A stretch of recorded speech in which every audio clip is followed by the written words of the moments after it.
Good evening, East Hampton Town Board. You're live on 22. We are streaming to YouTube. The phone lines are open, and you are being recorded. You may proceed. Oh, you did. Thank you, Matthew. Good evening, everyone, and welcome to the East Hampton Town Board meeting of November 7th, 2024. Carol, if you could please read the roll call.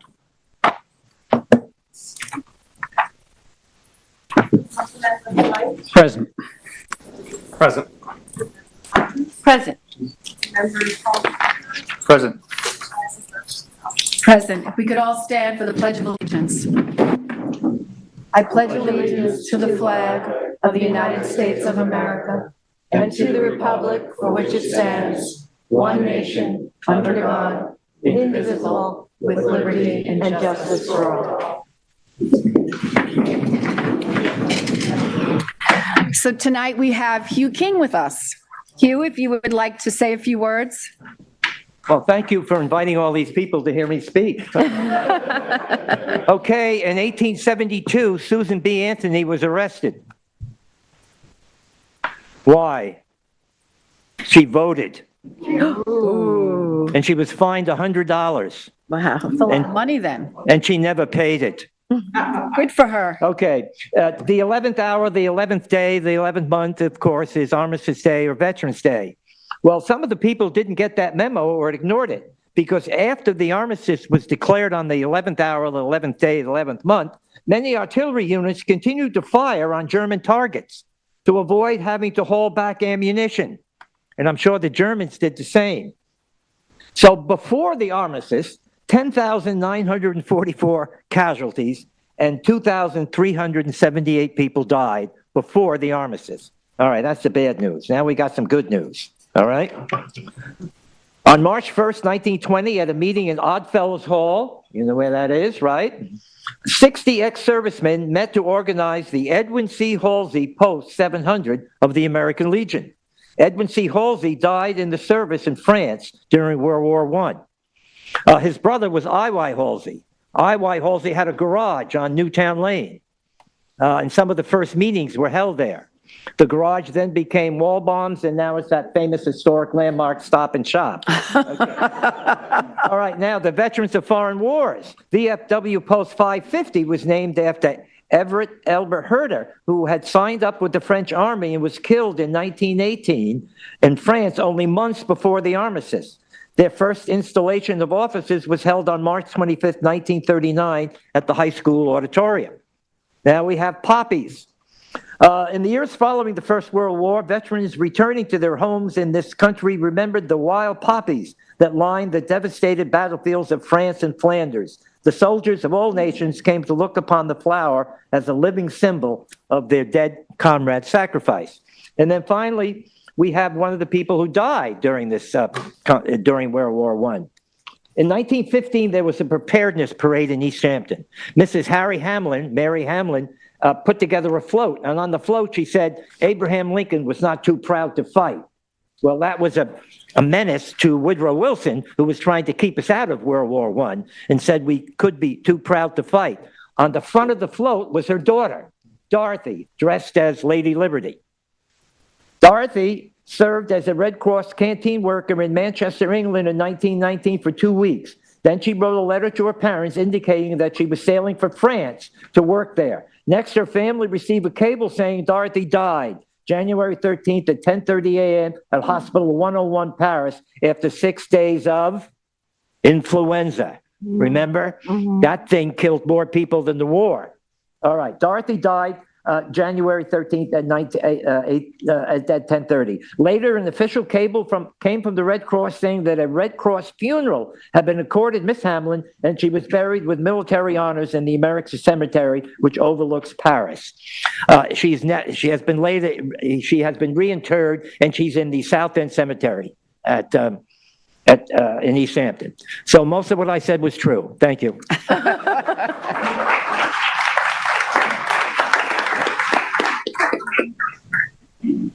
Okay, so we have 8 public hearings tonight. The first one is for the 2025 Community Development Block Grant Funds. That's followed by the amendments to Chapter 255 zoning. Then we move on to the 2025 preliminary budget. We have 4 public hearings for water quality grant awards. And then lastly, we have a modification to the EH7-URP 65, Urban Renewal Parcel 65. Then that's followed by a public portion, and then we go into our resolutions. As you can see, we have a full house tonight. I'm sure there's quite a few people on the line. A number of people have signed up. We'll go in the order of that everyone signed up. Then I'll ask for a show of hands in the room if anybody wants to address the board, and then we'll go to the phones. I am going to ask you to please kindly keep your comments to 3 minutes so everybody has an opportunity to speak this evening. So Carol, if you could read the first meeting notice. The public hearings will be held live and in person by the town board and will be available electronically by video and teleconferencing, and will be televised on local TV, channel 22, and available for live stream on the LTV website. The public shall be permitted to appear in person, but may also provide comments on the matter being heard by calling 351-888-6331. Any person or party wishing to be heard with respect to the foregoing may do so in person, by agent, by attorney, or by written comment addressed to the East Hampton Town Clerk at 159 Panago Road, East Hampton. Comments may also be submitted to the town clerk by email to cbrennan@ehamptonny.gov. All comments must be received by the town clerk by the date and time of the public hearing.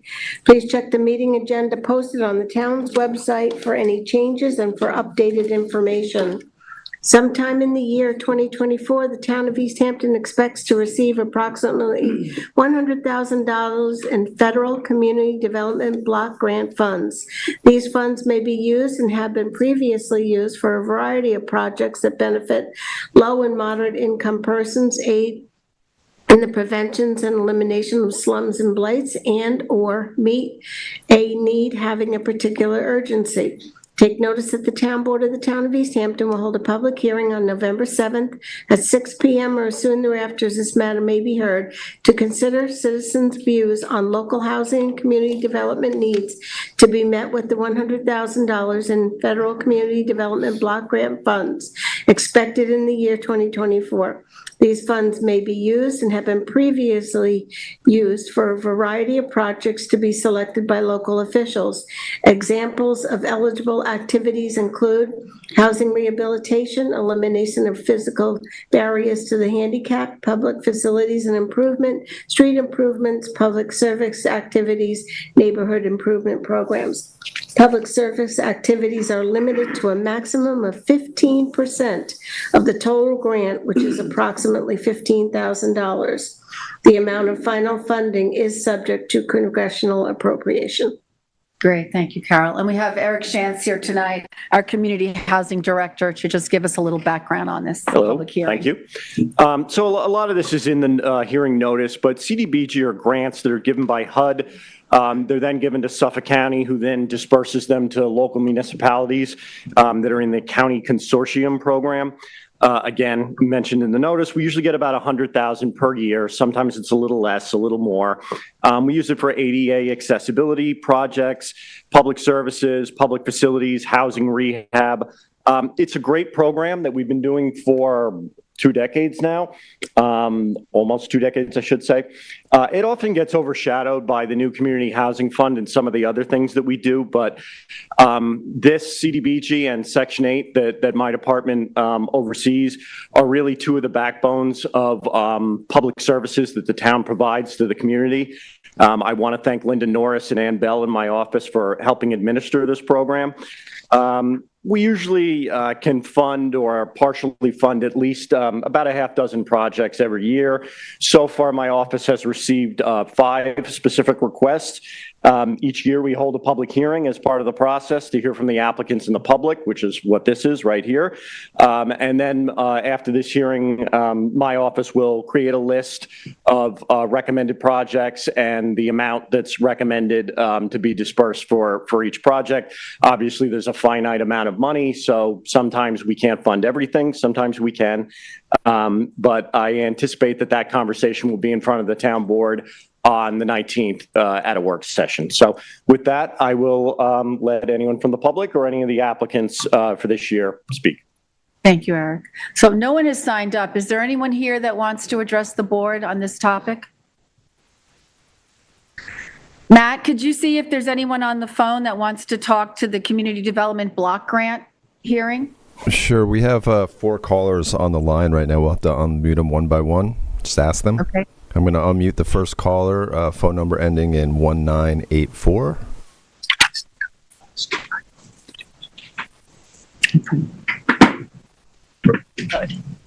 Hi there. My name is Nadia. I'm waiting to speak for the zoning code. All right. Thank you, Nadia. I'm unmuting number 0299. Yes, I'm also waiting for the next hearing.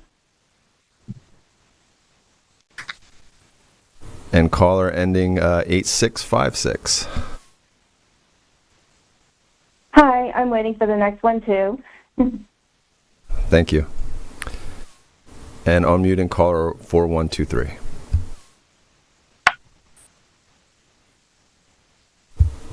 Hello, caller. I'm also waiting to talk about the proposed zoning changes. Okay, thank you. Motion to close? Second. All in favor? Aye. Carol, if you could please read the second meeting notice. Thank you, Eric. Notice is hereby given that the town board of the town of East Hampton will hold a public hearing at Town Hall, 159 Panago Road, East Hampton, on Thursday, November 7th at 6 p.m. or as soon thereafter as this matter may be heard, to consider comments of all persons regarding the amendment to Chapter 255 of the East Hampton Town Code in order to amend the following sections: 255-120, 255-1110, 255-1123, 255-1167, 255-1172, 255-1174, and Chapter 102, Building Construction, Section 102-7, an abstract of which follows: a local law amending Chapter 255, Sections 255-120 definitions, 255-1110 use table and dimensional table for all districts, 255-1123 limitations on accessory buildings, 255-1167 additional regulations, 255-1172 height, 255-1174 other setbacks and height restrictions, and Chapter 102 building construction, Section 102-7 application for a building permit. The full text of the local law is available for inspection in the office of the town clerk, 159 Panago Road, East Hampton, during regular business hours. Great, thank you, Carol. And now I'm going to ask Deputy Town Attorney Jamison McWilliams to introduce this public hearing, please. Welcome, Jamison. Thank you. Good evening, Madam Supervisor and members of the Town Board. My name is Jamison McWilliams. I am the Deputy Town Attorney. I have been sitting with the Zoning Code Amendments Working Group since January of this year. And as you know, this committee was formed by your Town Board's resolution in May of 2023. This group presented to the Town Board on these proposed zoning code amendments or variations thereof at Town Board work sessions on May 7th, July 16th, and September 10th, 2024. The presentation materials of those 3 meeting dates are available on the town's website and have been entered into the public hearing record. The planning board of the town of East Hampton considered the proposed zoning code amendments at their meeting of September 25th, 2024, and provided a memo to the town board dated October 4th, 2024. That memo has been entered into the record as well. The Suffolk Planning Commission has considered the proposed zoning code amendments to be a matter for local determination by letter dated October 25th, 2024. Pursuant to the New York State Environmental Quality Review Act, or SECRA, this action is unlisted, and the board adopted a negative declaration on October 17th. The language before the board tonight and the subject of this public hearing are the zoning code amendment work group's proposals to the town board to address the stated purposes of this group's review. The overall and now many times over recited purpose has been to ensure that the zoning codes are compliant with the comprehensive plan, which includes all plans and studies adopted by the town board since 2005. The only other thing I'm going to do is read off of 2 slides that have been previously presented as more of the general goals of the group and the purpose of these proposed changes: to protect groundwater by keeping a 2-foot separation from the bottom of pools and structures, to keep basements from extending from property line to property line underground and creating multiple stories underground, to protect soils from extraction and removal by digging down to avoid the 2-story maximum in the town code, to limit the height of accessory structures to reduce mass and scale, to acknowledge impacts of large lower levels to our environment and groundwater and energy consumption and greenhouse gases by counting portions of finished space in gross floor area, to reduce the impacts to housing affordability with giant size, quote, monster development on small lots, which comes from the comprehensive plan, that quotation, and to ensure that the zoning codes are compliant with the comprehensive plan, including all plans and studies adopted since 2005. And just to explain, this again is from an earlier slide, but these proposed code amendments are updates to definitions of basement, finished and unfinished, limits to the depths of basements, and not allowing them to extend outside of the exterior wall of the first floor, to include a new definition of of adjacent exterior grade. That word lowest has been removed in one of our edits. Updates to attached garages to include in the gross floor area calculation anything over 600 square feet. Updates to the definition of gross floor area to include portions of attached garages and portions of finished basements, exemption for basements 600 square feet plus 50% of finished space, increased separation for accessory structures either from the principal structure or other accessory structures. Currently, the code is 5 feet. The proposal is to increase it to 10. Add new limitations on the maximum height of accessory structures to reduce the maximum gross floor area from 20,000 square feet to 10,000 square feet, to measure the overall height of a structure to the top of any railing, regardless of material, so closing the glass railing loophole, establishing a 2-foot separation to groundwater for all buildings and pools, increase required railing height for roof decks or any decks from 36 inches to 42 inches, and to codify requiring 2-foot topography to surveys with the building inspector's discretion. And also, Jameson, I know that slide was a previous slide. Just I want to add the roofing on accessory structures is also in this suite of changes. Yes, there are many more very specific nuanced details in the language of this that I have been told you do not want me to painstakingly go through. You've all read it, the public has read it, so that's what I have for now. Appreciate you. that. Thank you, Jameson. Okay, so the first one we have signed up is Tom Lawrence.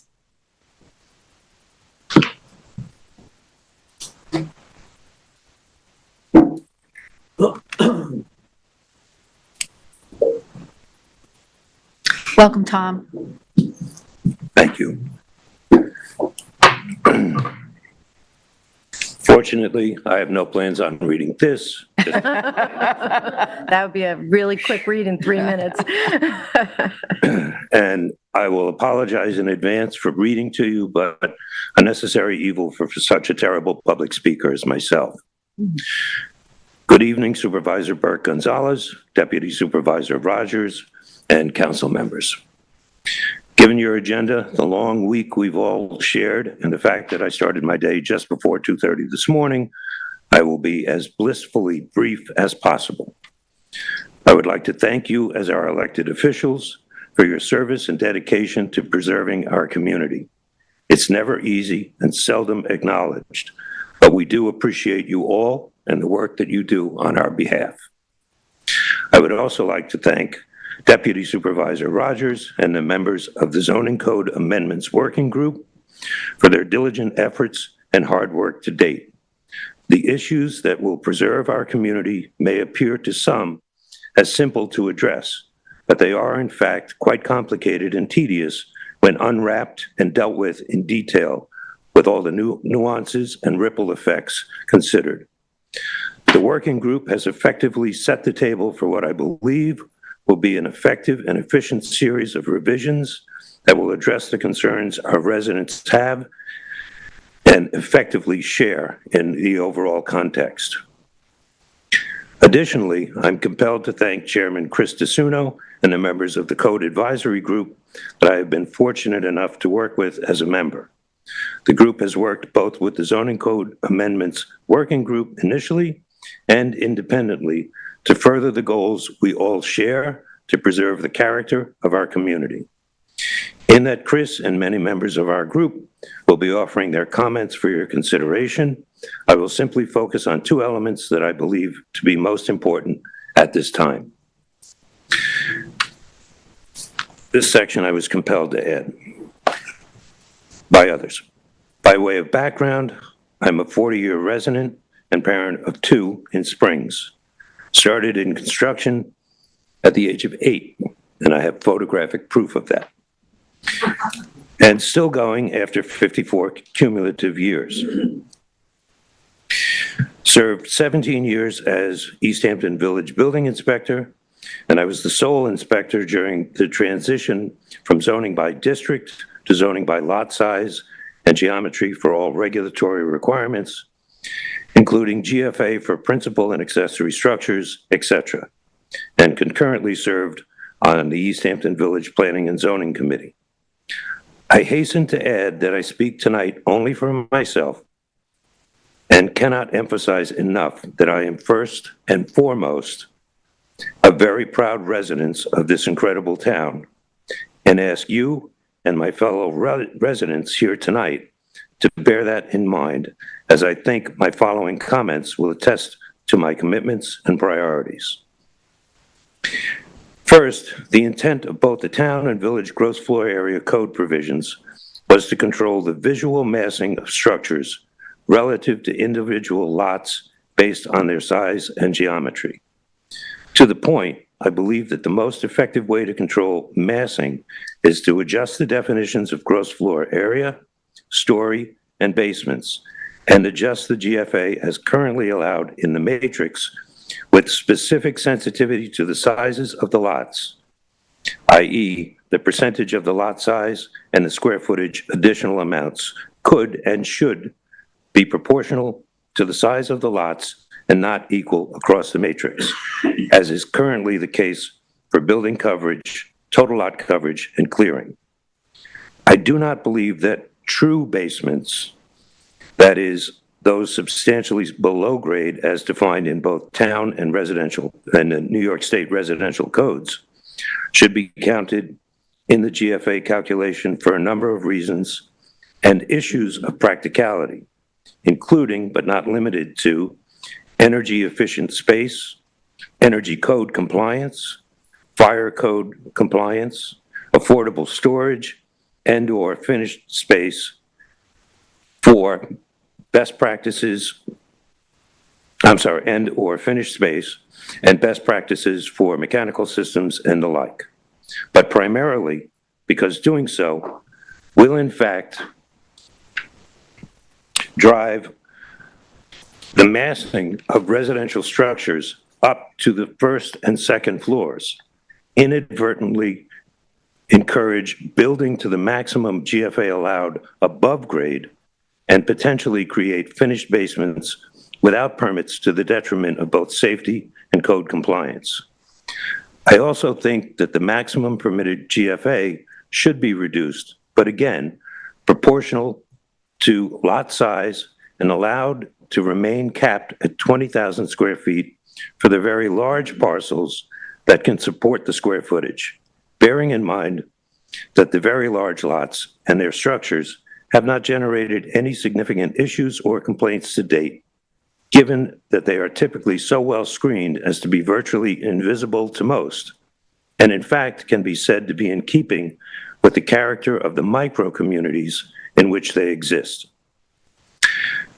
Secondly, lastly, and perhaps most importantly, I absolutely and completely agree that these changes and clarifications are needed, appropriate, and timely, and that fundamental agreement seems to be in harmony with all of us here tonight, which to me means that we are, in actuality, standing together. What I believe now remains to be done is the completion of our conversation such that we can arrive at the appropriate revisions together and make those revisions as efficient and effective as possible so that we preserve and protect the character of this piece of paradise we are so blessed and fortunate to proudly call our home. Toward that end, I respectfully implore you, our trusted town board, to keep this public hearing open and thereby allow the wholly positive and productive discourse to continue such that we can collectively fully understand the various components and come to a consensus on the various code mechanisms before proceeding with the adoption of the legislation as proposed. And I ask our residents to grant us all their patience so we have sufficient time to finesse the code amendments before we move ahead. It's simply too important to not get this as perfect as it can be. There are no opposing sides, no egos, and really no substantive points of divisive debate. Please let us take the proportionately de minimis amount of time necessary to finish crafting a true legacy of code amendments together. Thank you all. Thank you, Tom.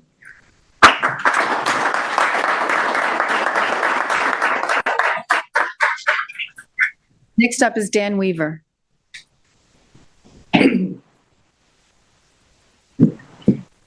Welcome, Dan. Thank you. Thank you, Town Board, especially Deputy Supervisor Rogers, and thank you to the committee who worked hard on these proposed code changes. My name is Dan Weaver. I'm a lifelong East Hampton resident, father of 2 East Hampton High School students, and a 4th-generation land surveyor and the current owner of Walbridge Surveyors, a local land surveying firm. Let me start off by saying I agree there is a need to revise the zoning code. I think there is a general feeling around town that the new construction is getting bigger, especially in traditionally local or year-round neighborhoods. The 3-story houses where grade has been removed to create a walkout basement are an eyesore and not within the intention of the code. The creation of a definition of adjacent grade and using adjacent grade as another limiting factor in building height and foundation exposure, counting towards number of stories, is a good change. The current code was written when the only thought was to add grade to get a better view.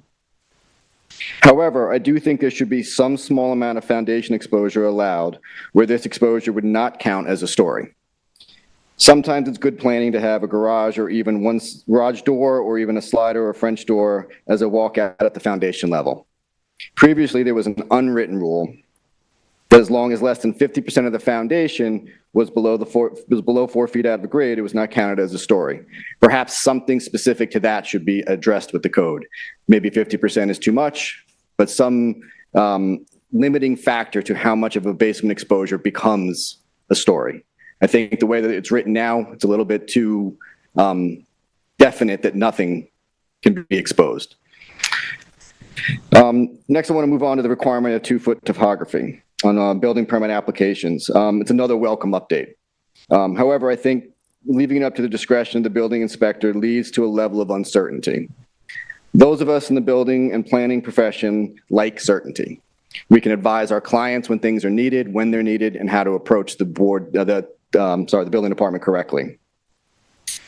I'm sure the building department would prefer this as well. I do not think topography is needed on every permit application. There should be specific exceptions for when it's not required so that we know to advise our clients that's not required. Think about things without measurable height, pools, patios, things at grade. It should be automatically exempted so a property owner is aware they don't need to do it in that sense. There should also be an exemption for flatter lots where grade change is minimal. Topo maps can get expensive, and this would drive up the cost on smaller, more affordable lots. One example that our group has come up with that I think would be a good limiting factor is a 4-foot grade change. As currently required by the health department, we already have to measure the elevations at the 4 corners of the property. The same process could be done on any building permit application, regardless if the need to go for a septic permit. If the surveyor was required to show the spot elevation grades at all the property corners, plus maybe the highest and lowest point on the property, to prove that there's less than a 4-foot grade change, this would allow the building inspector to know that they're looking at a relatively flat lot. Should give them enough data to be able to determine if building height, pyramid, things like that are being met. It would be a little bit less cost burden to the community, and we would know exactly when we can tell our clients, you don't need it. Lastly, I would like to touch briefly on the idea of counting finished basements and gross floor area. I think this will lead to unintended consequences of increased massing above grade. Many of my clients I know are just going to add that space upstairs. If they can't finish the basement, or if the basement counts for economic reasons, they're going to move it upstairs because it is better selling point. These are particularly, in instances where these are investment houses, not necessarily for, a local community member. Instead, we should be encouraging the construction below grade. It's more energy efficient, takes fewer raw materials. And quite honestly, if my neighbor finishes their basement, I don't see it, I don't hear it, I don't even know it's there. It doesn't change the character of the community. Maybe if we're looking to truly address massing, a look at the formula table is a better way to go about it than trying to count things that we can't see and that don't really affect the character of the neighborhood. Thank you for your time. Thank you, Dan.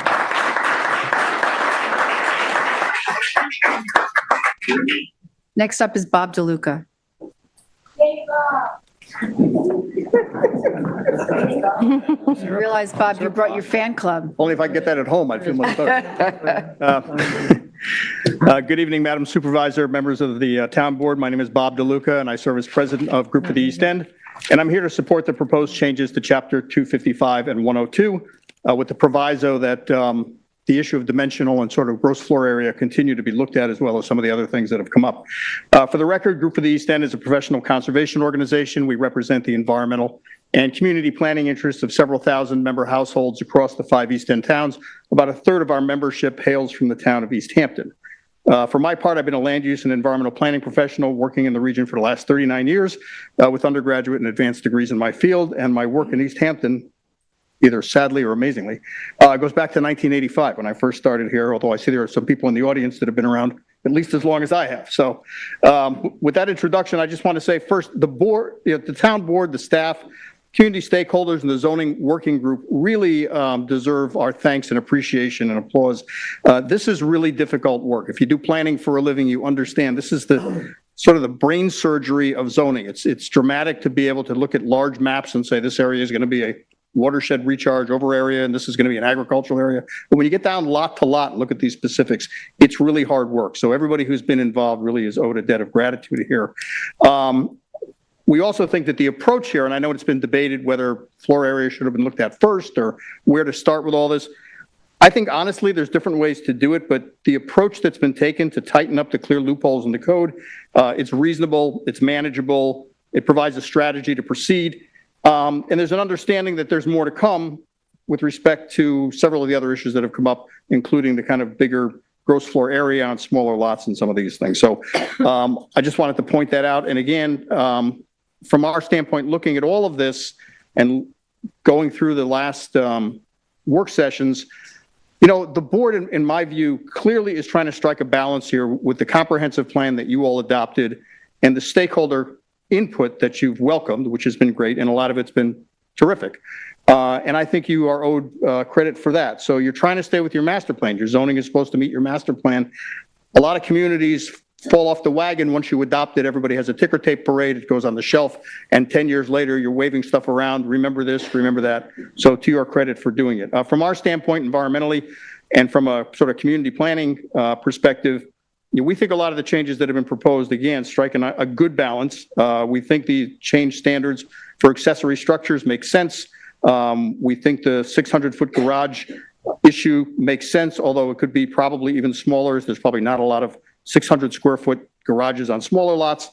The improved standards for basement construction, and I respect what the gentleman previously said, but some of these things only seem to happen like in East Hampton. I don't know any, and I got a lot of plan. You start building like buildings underground, and I mean, this stuff only happens here.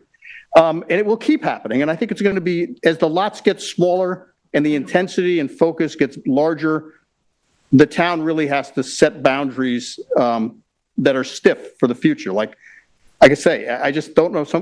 It only happens on the east end, I swear, some of the stuff. The 2-foot separation in groundwater, I was a health department guy years ago. I can't tell you the value of having a little bit of space between the bottom of anything and groundwater, whether it's stormwater runoff, whether it's septic systems, whether it's dry wells. All of these things do better, and flooded basements make nobody happy. So to the extent that that can be going forward, I think that makes a lot of sense. The topo details, again, from my standpoint, looking at this, I think if you pick, I think topographic information is important for the review purposes. I do understand that a flat lot, that doesn't help anybody, but I think picking a specific standard, staying with that standard, probably makes it easier if there's not a lot of wiggle room for the building side and for the folks representing, individuals trying to build. Pick a number, but I think keep it in, and I think the topographic details really are helpful and can help you to sort of not only see what you think is going to happen on that property, but consider issues of erosion, sedimentation, and these types of things. Limitation on the basement space, again, I think town tried to strike a balance there with the 600 square feet. Kind of makes sense to us. The larger proposal to sort of strike from 20,000 square feet to 10,000 square feet, I think it's a good first cut. Again, and people will maybe argue differently, you have to imagine that 10,000 square feet is a pretty good size for a house. And I think on smaller lots, we have to look at that much more carefully and consider what can we really do? I mean, I can see I live in a neighborhood, I have like a little under a half an acre. And the things that are coming into my neighborhood, it's in the town of Southold, unbelievable. So knockdowns are a thing, quadrupling the size of stuff. Anything you can do to get a handle on that, I urge you to do it, and I know that hopefully that will come forward. So at the end of the day, with the revisions before you, we recommend that you move forward with them. You can obviously make a few adjustments as you see fit, and I hope you'll continue the commitment to this process and building on the success. And maybe the most important thing of all is going back and looking at this over time. How does this, is it working, right? So if we adopt certain things, and not that I want to give the planning department any more work to do, but somebody should come back to you on an annual or couple of year basis and say, here's what came in, here's how it worked. It's working, it's not working. So there's a feedback loop so you can make change going forward. And I think with all of that in place and the work that you've done so far and the continuation going forward, you will be a town that meets the objectives of its master plan, and East Hampton will remain the wonderful place that it's been through the work of a lot of people in the community as well as selected leaders. And I thank you very much for your time. Thank you, Bob. Next, we have Rick Whalen. Welcome, Rick. Good evening, Madam Chairwoman, members of the board. Richard Whalen, attorney, local resident. Time is limited. I know there's a lot of people want to talk here, so I'm not going to. I've already submitted a letter to you. I presume that you've seen that. So I really just want to address three things that are in my letter. Starting with the first thing is the proposal to reduce the maximum allowed house size to 10,000 square feet. To me, I think that's a bit of a morality play. If you have an estate-sized lot and you want to absorb more of our town's,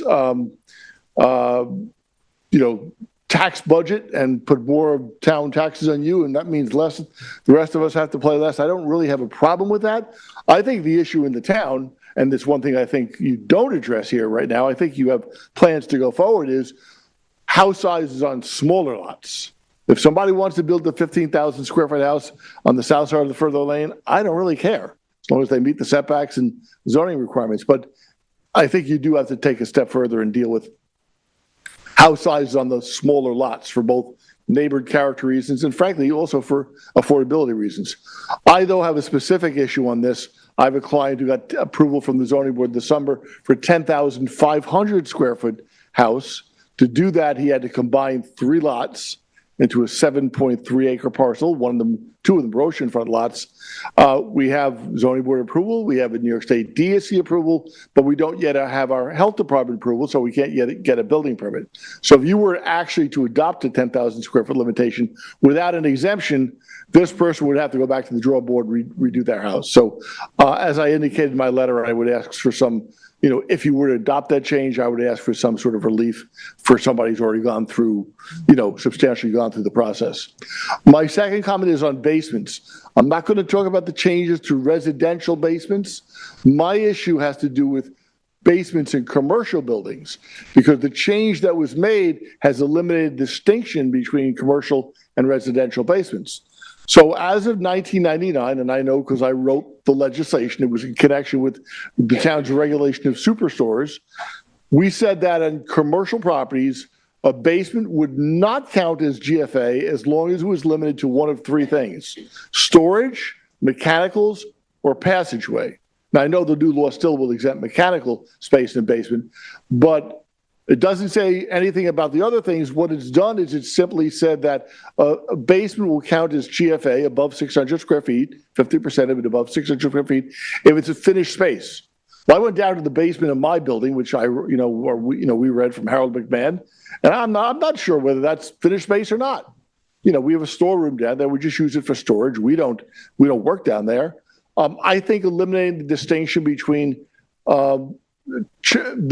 residential and commercial does not make sense. I'm not speaking to the change on residential and whether you want to use finished space as your mark, but I think when it comes to commercial basements, I think what we did in 1998, 1999 makes sense, and that is if you're using the basement for anything other than storage, mechanicals, or passageway, such as you put offices down there, that should count towards GFA, but otherwise it should not. So I think you should go back to what the code says right now in that regard. And then lastly, Bob DeLuca just raised this with regard to the 2-foot separation to groundwater for all structures. It's been a policy used by the planning board and the zoning board recently, for some years now. It's not very well enforced. It's not taken too seriously, in my opinion. And I have a bit of an issue with it. For certain things, of course, it makes sense to have a separation to groundwater. Your septic system required by health department to have a 3-foot separation to groundwater, only 3 feet, by the way. And in Harbor Protection Overlay District, the town requires 4 feet. If you're talking about a stormwater catchment basin, or you're talking about a swimming pool, I agree, there should be a separation. But a foundation, footings, pilings for a house that's in a velocity zone, why do we care whether they're 2 feet above groundwater? So, if you'll see my letter in that regard, I think for those things that are basically inert and non-polluting, like building footings, I don't think it should be a requirement for a 2-foot separation. And the other thing I will mention to you is by codifying it, which is proposed to be happening, the building inspector is going to have to ask everyone. This is a little bit like Dan Weaver's comments on topography. The building inspector is going to have to ask every applicant, where's your groundwater level? Because I have to determine that you're more than 2 feet above groundwater. Everybody for every building permit is going to have test boring information and possibly a monitoring well to establish that they meet the 2-foot separation requirement. So I think you need to delve into that with a little bit more detail. There are some situations, like I said, swimming pools, dry wells, where there should be a vertical separation of groundwater. Things like footings and foundations, I don't think you need that requirement. So other than that, good job. I did actually, at the end of my letter, say there are some things in there that I do like. So you have to read the end of the letter. Thank you, Rick. Thanks, Rick. Christopher DeSuno. And not directed at any particular speaker, but just to remind anybody, if you want to know where you are in terms of time, there's a clock on the television over there that will show your countdown. Yeah, I know I've been a little, No, I haven't been enforcing it because there are a lot of changes in this one piece of legislation, and I realize folks want to talk to multiple sections of that code.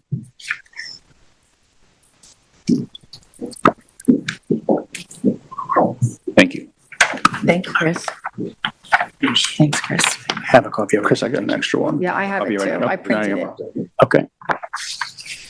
Yeah, no, I have it. Oh, I like the legend.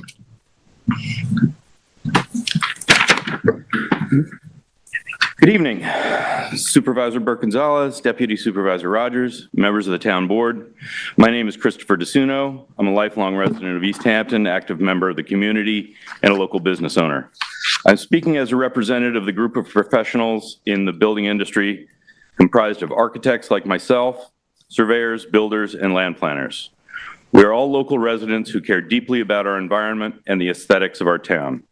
I cannot stress enough that we are not interested in promoting maximum build-out or maximizing structures, which are very different things. All of us have families here in East Hampton, and the character of our town is precious to us.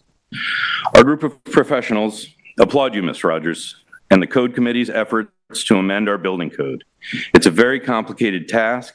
Each word in the code carries meanings that in turn have various interpretations and consequences.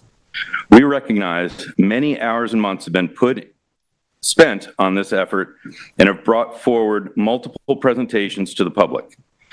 The 14 of us in our group combined have been working with the East Hampton Code for well over a cumulative 300 years and bringing a wealth of knowledge to this effort. We have had discussions with one another and with members of the Code Committee, and we have spoken with the members of our group individually. Gratefully, both of our groups had one productive meeting together in this room, which we all agree improved this version of the proposed code change.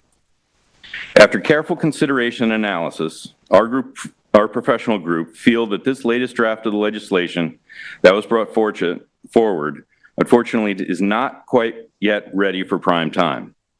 That said, there are still multiple portions we agree with as written. We have taken the resolution 24-1297 and highlighted in green all the sections we agree with as written. The red highlighted sections are either not restrictive enough, unclear, or we see as problematic toward achieving the goals set forth. Some sections need more clarification, and others we find in our analysis will in fact produce the opposite effect of what is desired. The blue highlighted sections included in the document are inconsequential and not of great concern, but might want to be considered and discussed. It's not possible to properly articulate in 3 minutes how we conclude the red highlighted sections negatively impact our zoning and how those sections can be improved. Therefore, we would like to request that the town board vote to keep the record open for this first proposed piece of code change legislation, of which we hope there will be more. And please consider striking or amending the red sections in this round. Our group would like to work with the Code Committee to provide revisions and alternative language for the portions you wish to address in a time frame designated by you. As a final note, as you will hear from others tonight, the incorporated sellers into the GFA calculation is the biggest problem in the current proposal. We have found through our analysis that those developers bent on maximizing GFA of a residence will increase building massing and second floor of houses, which will be a detriment to our communities and the aesthetic feeling of our neighborhoods. Thank you for your time, and we hope to assist in this effort in a more collaborative way going forward. Thanks. Thank you, Chris. Pat Trunzo, the third. Seen Pat in a long time. Welcome, Pat. Yes, good evening, everyone, and Madam Supervisor, members of the board. As the supervisor just said, including the suffix, my name is Pat Trunzo III.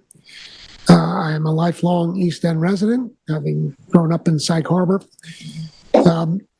And just to give you a little bit, share a little bit of the perspective I'm hoping to share. Pat, if you could just bring the microphone a little bit closer to you. I'm just sorry. Move the stand. It would, yeah, there you go. Is that helpful? Yeah. As some of you know, maybe all of you know, I once sat where you sit today. Before that, I worked in the town attorney's office in the early 1980s, and I was the junior colleague assisting Russell Stein in the first draft of the town's modern zoning code. Also been very involved in land preservation efforts in my varied career, and I played a role in the adoption of the 2%, the CPF legislation, including many midnight or 4 a.m. runs to Albany to lobby to get it passed. That being said, I'm here mostly before you tonight as the member of a building family. The Trunzo building has been around for almost 70 years, started by my father, continued by myself and my brother, and now carried on by my two of my three sons, excuse me. Okay, that being said, let me just try to get to some specifics, which you've already heard some people speak to, but I too would like to compliment you on the process and the time you've already spent to try and get this right. In some respects, it is moving, I agree with it. I mean, I don't think the footprint of a basement should exceed the footprint of the house that sits on it, as one small example. And I certainly think the rogue interpretation of the zoning code to exclude garages from GFA should be addressed and corrected. That's just two brief examples. Now, let me make some points that I put more importance on. As you heard earlier from Tom Lawrence, I don't see the inherent problem with a 20,000 square foot house. My family has been fortunate enough to build a number of those type houses. It's wonderful work. It's usually high-end architecture. When I was a young boy, my father used to take Sunday drives with us, or take us on Sunday drives, and just to drive around and look at some of these estate houses, because they were exceptional. They were things to be proud of as a community. And I can certainly agree that supersizing houses on small lots is a problem. I don't think that needs to be controlled. But a 20,000 square foot house on a 5-acre lot, I don't see how that negatively affects anyone. And I do think it's in keeping with the tradition of this community as a resort community where wealthier people would come and build themselves a summer home. So I'm not in favor of this drastic cut to the maximum house size, irregardless of the size of the lot that it sits on. Another point that I want to make sure I mention is this 2-foot separation of the groundwater. I can see that for some of the things Bob DeLuca mentioned, septic systems, dry wells, things that actually directly, immediately impact potentially groundwater quality. But cured concrete is inert. It doesn't pollute groundwater, even if it sits in groundwater. And as Rick Whalen mentioned, sometimes we need to have structural support that will go below the groundwater table. If you have to build a house in a flood zone, or if your soils on your property won't support the normal load, you have to do either driven or helical piles. There's no other solution. So I don't see this blanket prohibition mandating a 2-foot separation groundwater for everything as practical or particularly well thought out. I don't see the science behind saying, oh no, not even concrete can get that close to groundwater. Concrete, as I mentioned, is inert. So those are the two. And one last thing about the maximum house size. In 2016, the Village of East Hampton adopted legislation similar to this, drastically reducing the maximum size of houses.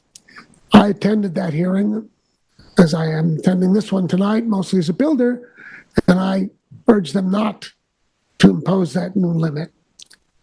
They did it anyway, but that was under the administration of Paul Rickenbacker.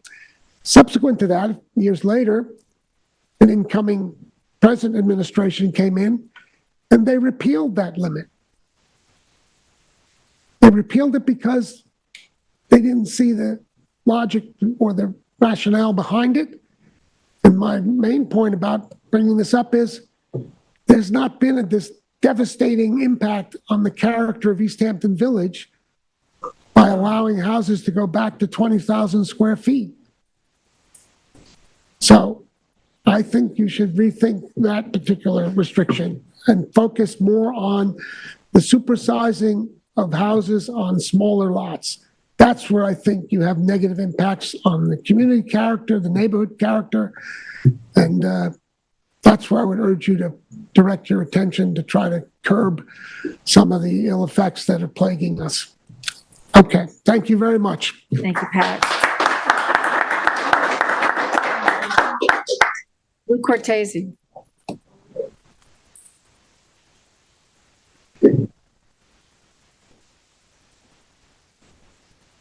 Welcome, Lou.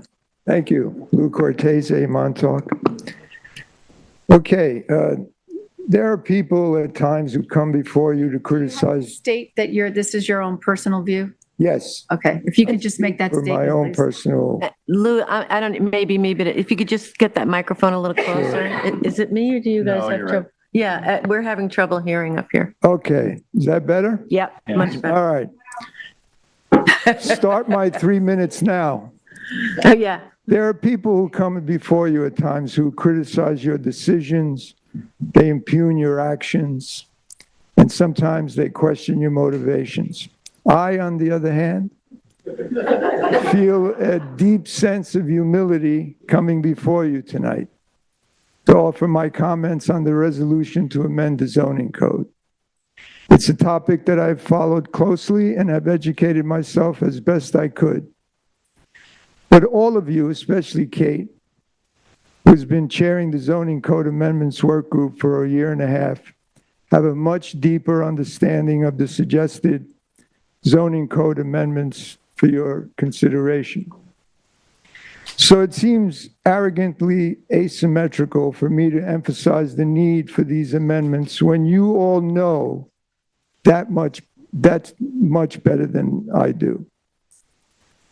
It would be redundant and condescending also for me to remind you that the overwhelming majority of the town's citizenry is beckoning for something to be done about the rapidly changing scale of development in East Hampton. We are all keenly aware, again, you five more than anyone, that the zoning code is a living document and it needs to be amended to react to the town's alarming emerging trends. It's also an established fact that the recently amended purposes of the zoning code specifically outline numerous objectives that are in the public interest. I also don't need to remind you that the zoning code should, indeed it must, fully adhere to the goals of the comprehensive plan. I repeat once again that you have the full support of the people of East Hampton to do something about the scale and size and intensity of houses being built today. There's no question that everyone, except some of those whose financial interest is tied to large-scale development, demand action be taken because they fear the charm and appeal of our community is being bartered in exchange for excessive and overbearing environs. The resolution being considered tonight at this public hearing contains well-thought-out zoning code amendments pertaining to basements, garages, and how much of those structures to include in total GFA, as well as reducing the maximum house size from 20,000 square feet to 10, among other items. It is the product of many hundreds of hours of deliberations, analyses, and arguments from all directions. My goal here tonight is to beseech you to not let all that good hard work go to waste. Is this resolution perfect? Is it comprehensive? No. But not to pass it into law would be a big mistake. It's a step. One that needs to be taken in order to get to the next step, and the next one after that, and many more after that. Don't get stuck on the first rung because you insist on making it perfect. Don't make the perfect the enemy of the good. The Zoning Code Amendment Work Group has a lot more work to do. Let's give them a well-deserved confidence notch in their belt by adopting this resolution. But most importantly, Ian, Kate, Kathy, David, Tom, let the concerned people of East Hampton know that all 5 of you are responding to their needs on this issue with action and not governmental quagmire. Thank you.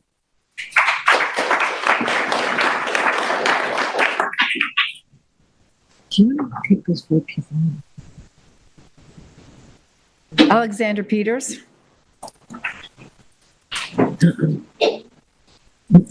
These folks came tonight.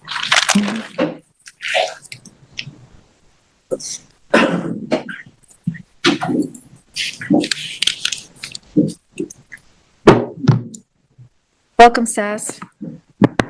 Thank you. Thank you, Town Board, for addressing this issue, and thank you especially Kate Rogers. Many town citizens are demanding that the maximum house size be reduced from 20,000 square feet to 10,000 square feet. I don't think that's nearly enough.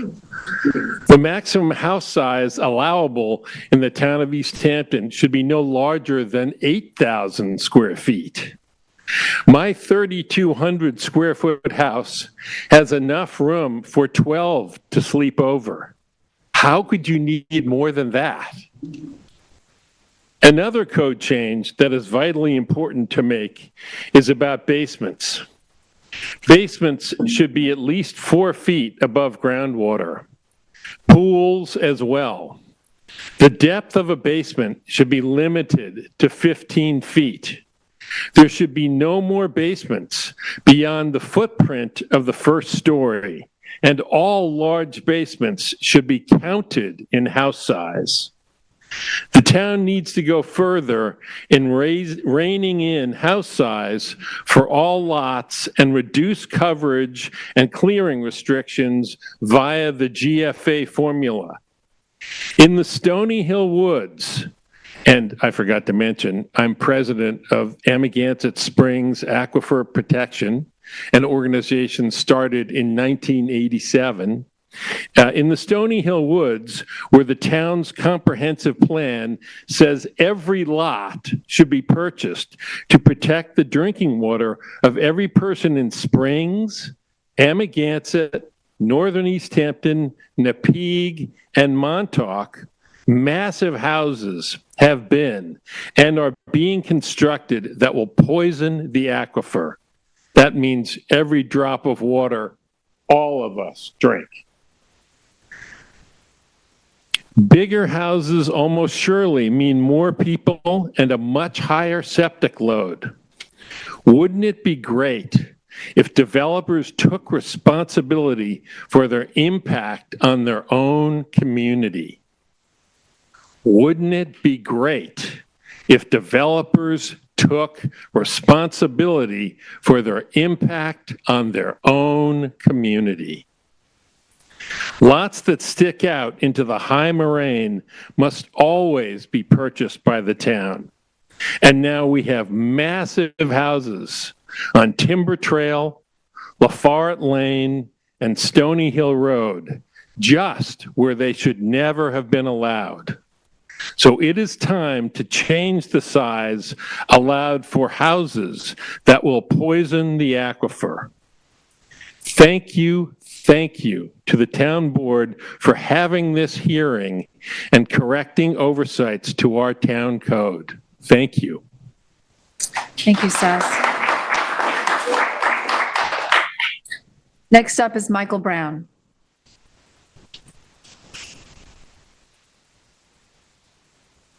Welcome, Mike. Good evening. My name is Michael Brown. I'm a local resident for over 30 years, practicing architect for the same amount of time. I'm happy to be part of Chris Tasuno's professional group discussing this in depth. but I'm also here kind of on a personal opinion, and I want to keep it brief. Hey, my clock didn't even start yet. I got a lot of time.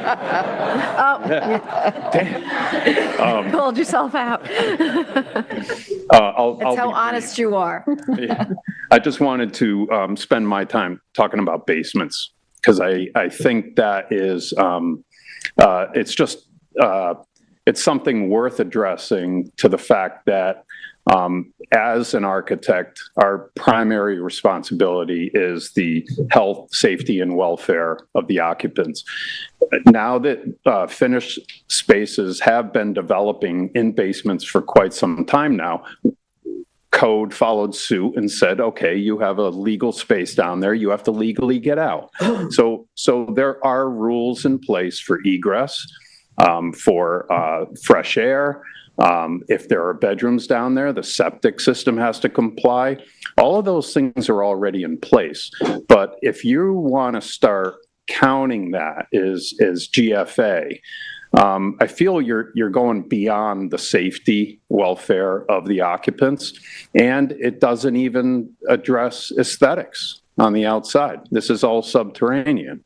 And if there is livable space down below, and now you're going to restrict it, you're starting to kind of dip into the economics of the household. And, you know, a lot of people, it's hard to own a home here. And technically, it's kind of free space in a way. We have to have a foundation anyway. We have to have insulated walls for the new energy codes. We have to have insulated floor above and sometimes insulation below the slab. It's already space and it's insulated. So my quick point is that if it's below grade, this isn't affecting massing or aesthetics of the property. You're just starting to cut into the economics of the family, and I don't think that's fair. I've been around long enough to see a lot of changes in codes, and most of them, they tend to go too far in the beginning, and then they back off. And I feel like that's kind of what's happening here. I'm just trying to give the heads up. Let's rethink that and not have to backpedal after a while, because I think if most of the public hears of this afterwards, you're going to probably get far more objection than right now. But thanks for your time. Thank you, Michael.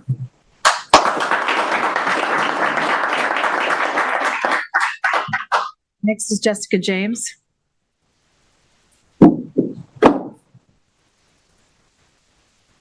Welcome, Jess. Hi. Good evening, Madam Supervisor, Deputy Supervisor, council members. Thanks for giving me this opportunity. And thank you, especially Deputy Supervisor, for tackling the thorny and long overdue issue of zoning amendments. I want to get a little bit in the weeds here. And I can't believe that I'm like, this is not on my bingo card, that I'm going to be the fourth, fifth, or sixth speaker to mention depth to groundwater, but here we go. It's a great step to see that the town is acknowledging the need for a requirement of a separation from groundwater for all new buildings and pools. However, the current map used by the town to determine the proposed 2-foot value is the USGS Long Island Depth to Water and Hydrologic Conditions Model, which is both outdated, the information being over 10 years old, and does not account for federally recognized increased groundwater levels projected in New York State as the result of climate change. Additionally, the intended use of this USGS tool was not for parcel by parcel application for planning and permitting purposes, but rather for a large statewide scale assessment of groundwater across Long Island. It makes sense that developments and expansions, including basement applications and pools, should require new groundwater surveys to accompany them, accounting for site-specific, case-by-case use and small-scale hydrologic and topographic conditions. While new septic systems do require this, how are these determinations accounting for climate change and projected increased groundwater levels over the next 10 years? It seems clear that a more conservative distance would be more appropriate, and I hope the committee considers that. I thank you for all your hard work, and I want to say one more thing off the cuff, not to do with this fascinating topic, but to do with the size of houses, the 20,000 square foot that I've been hearing today. You know, I do want to say that every square foot of construction has an environmental cost. Whether it's the producing of materials, transporting materials, additional power that needs to be generated in order to maintain that extra square footage. I think that it's not just, I really appreciate the conversation about community character and appropriate size for visuals, but I really think we have to consider environmental impact as well. Thank you. Mia Sertic. Welcome, Mia. Thank you.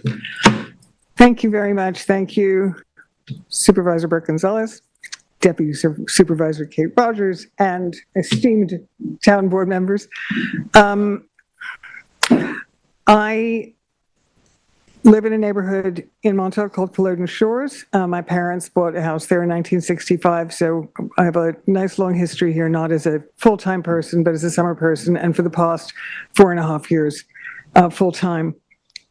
First thing I want to do, as many others have, is to applaud the efforts of the working group who are proposing what seem to me to be common sense amendments to the zoning code. I think that you've made earnest, fair, and clear suggestions to keep building size within the restrictions intended by the code. I was surprised to see that because we use a code that dictates a maximum gross floor area, that maximum gross floor area isn't necessarily what ends up being permitted and legally built. So as I understand it, as the code stands today, a house that's on a property the size of an acre, which should be restricted to something like 6,000 square feet, can actually be built to a gross floor area of just under 12,000 square feet, which is twice the size of that, and which incidentally is also about 3,000 square feet bigger than the house that Carl Fisher built for himself in Montauk. He's not a man who is known for his modest home sizes. And it seems, so as my understanding is, this is because of loopholes and workarounds that people take advantage of, and they do it legally, and I don't blame them for doing it legally, but it seems that these amendments will close these loopholes in connection with new construction. I don't see any reason that we would be opposing these recommended measures.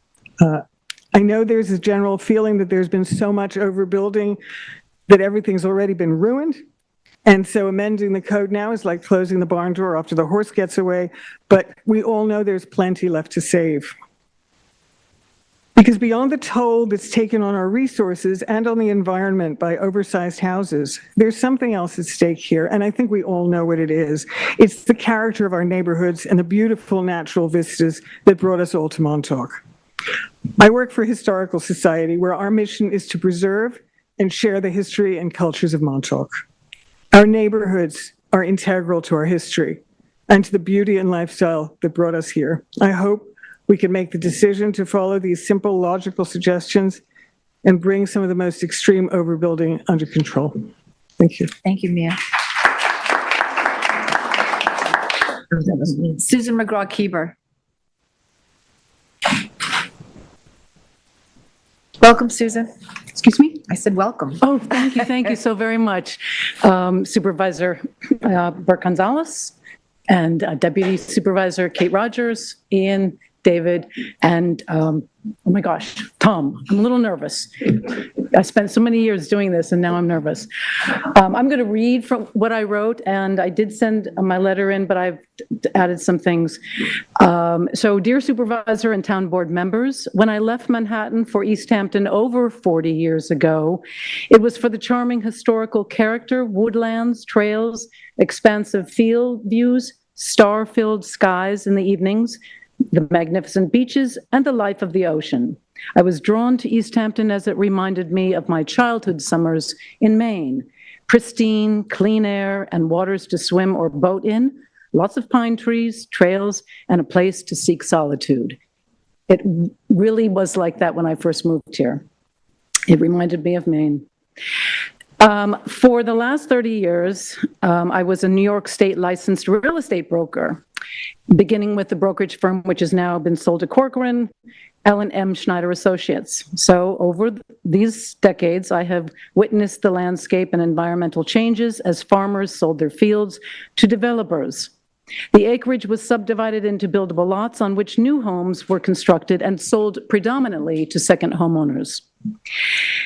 As a broker, I availed myself of the knowledge from the professional members of the Natural Resources Department, the ZBA, the Planning Department, Building and Code Enforcement Departments, because I relied on their expertise to help guide me to the potential purchaser or builder and give them the information that was required in order to make a positive sale that was within the confines of what was necessary in order to build on that lot. During my career as a real estate broker, I learned a great deal about the fragility of our environment and the importance of preserving and protecting our natural resources that once destroyed would not be rejuvenated. In 2017, as many of you know, I ran to serve on the East Hampton Town Trustees Board and won the election. In total, I was a trustee for 3 terms and went through two primaries. At the first meet and greet of the candidates, I was asked by a resident and voter why I wanted to be a trustee. My first and immediate response came naturally. I said that I wanted to give back to my community because it had given so much to me and my family, and I wanted to help to preserve and protect our environment for the children I would never know because I would no longer be here. And today, that still makes me have tears in my eyes because I am still that same person that I was when I first ran. That was my honest feeling, and I still feel that way, and I'm still doing things that are helping, I hope, the environment. I am joyfully looking forward to becoming a grandparent next spring, so I have even more desire to make sure that that grandchild will be able to enjoy the beautiful environment that we all treasure.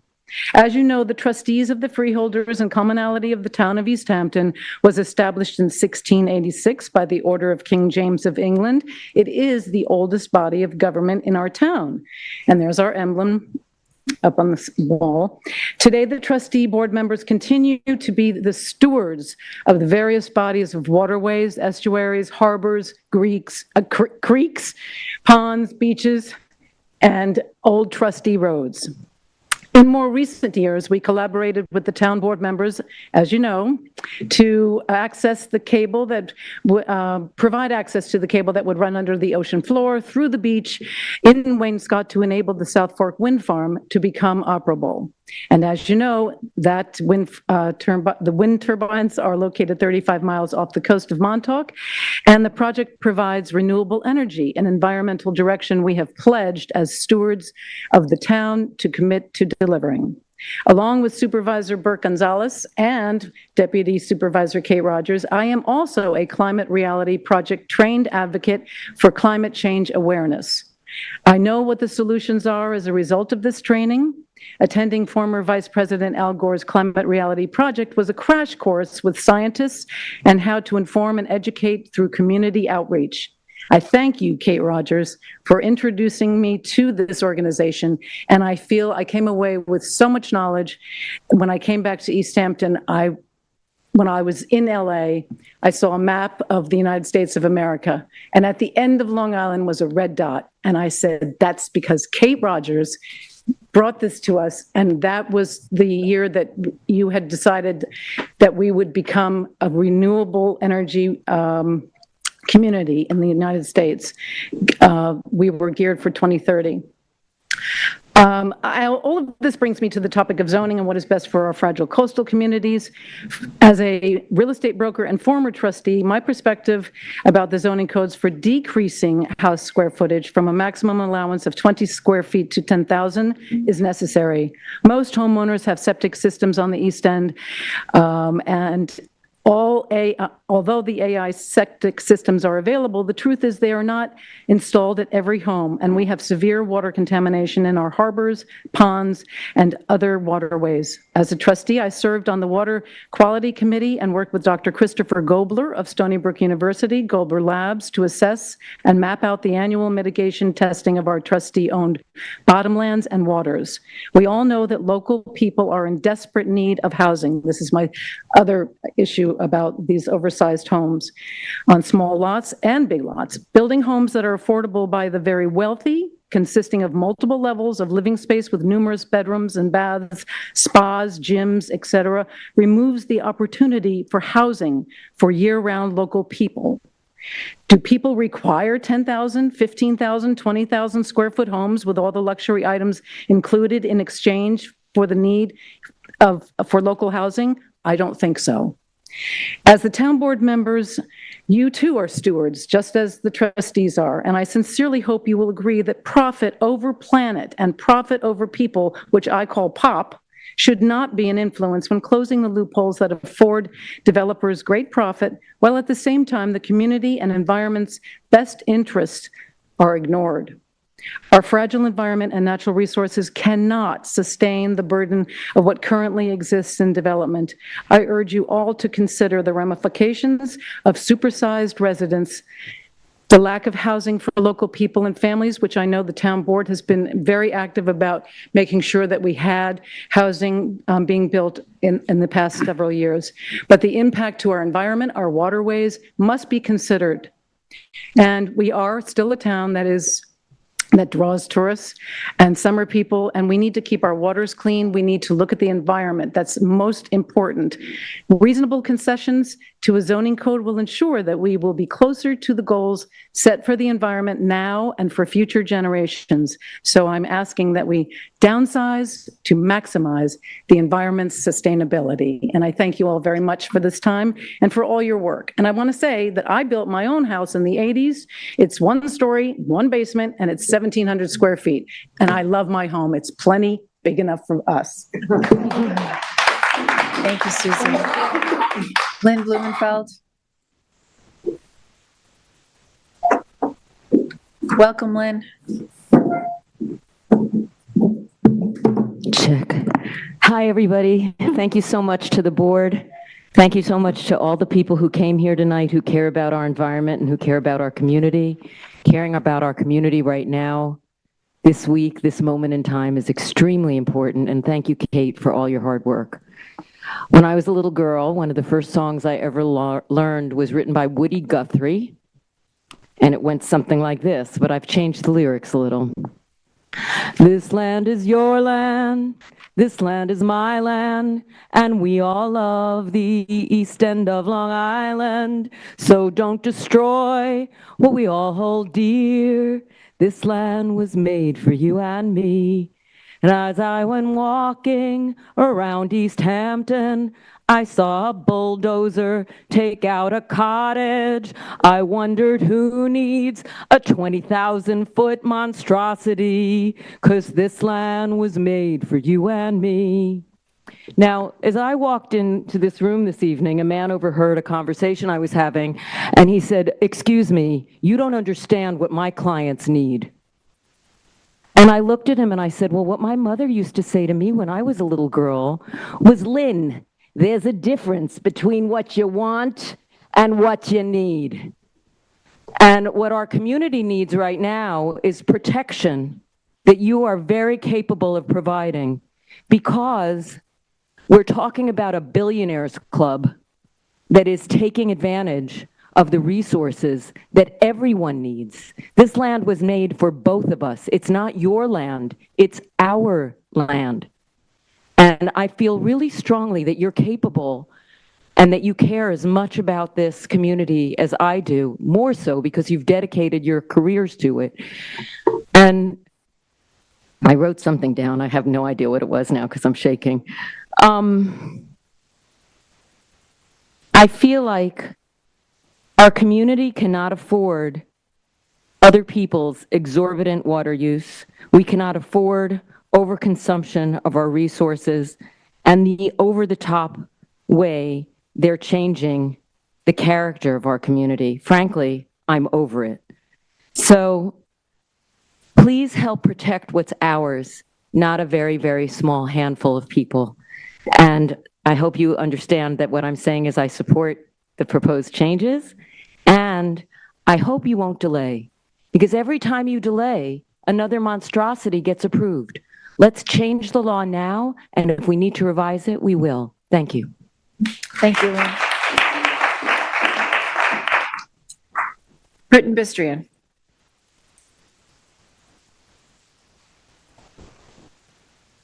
Squeaky noise. Welcome, Britton. Good evening, Supervisor Burke-Gonzalez and members of the board. I'm Britton Bistrian, here this evening representing myself as a private citizen. I'm pretty sure that you all know me, but just to give a highlight of my qualifications standing behind this podium today, I'm a lifelong Amagansett resident, 6th generation, trained as an architect, employed as a land use consultant and a municipal planner, as well as a volunteer firefighter and EMT. For the last few months, I've had the pleasure on sitting on the committee of very intelligent, thoughtful local professionals as an impromptu think tank. And from that growing experience, I'm grateful that you proposed this legislation, because it would not have occurred without this initiative. We would have never gotten the 14 of us in a room to think and talk and brainstorm. Although I can't possibly sum up the expanse of those discussions, suffice to say that we put in at least 30 hours into these code amendments. Chris handed them out to you. We definitely I can't spend 3 minutes or 2 minutes and 10 seconds talking about it. But I want to start with the statement that we are generally in agreement with that we want to see code changes and enforcement to prevent some of the issues we witness firsthand every day in East Hampton. We also support the control of massing. However, I believe there are two particular facets of this proposed code change that would do the polar opposite of the intended result. And I'd like you to listen to what that is. Putting a finished basement into the GFA calculation makes little sense. In the massing scenario, finished basements that are invisible to the neighborhood have no impact on the sky plane and should be encouraged. But no one is going to trade above ground finished spaces for the basement if they're equal in the GFA calculation. A finished basement is energy efficient, cost efficient. It's a way in which you can expand your livable area in a residence. We've seen them, we've lived in them from the time we were teenagers and we were sent to the basement to play pool or watch a movie, or as adults when we used the basement for an extra bedroom for a visiting guest, a child's caregiver, or when that child went off to college and came back home unexpectedly to find direction or a summer job. I'm not there yet, but race for impact. My concern with counting for basement areas for GFA is twofold. The first, that it's going to force more massing above grade, and living in Amagansett, that's the nucleus of the massing issue. I don't think we want to encourage that move. The second concern, and the more important one from my background, is it's going to discourage people from obtaining building permits to finish their basements. There's still an urban legend out there that you don't need a permit to finish your basement. It never goes away. It's like the one wall standing. I still don't know where that came from. And whether we want to acknowledge this or not, the basements are going to be finished. They're going to be slept in, and they will not meet life safety code with smoke detectors and proper egress. And that's a really heavy thought to think about. We want to keep people safe. I think the board intent is very good, but it's the wrong medicine for the plague that we have. If you want to control mass and GFA, look at the formula itself. That's indicative of what that formula is. It controls mass.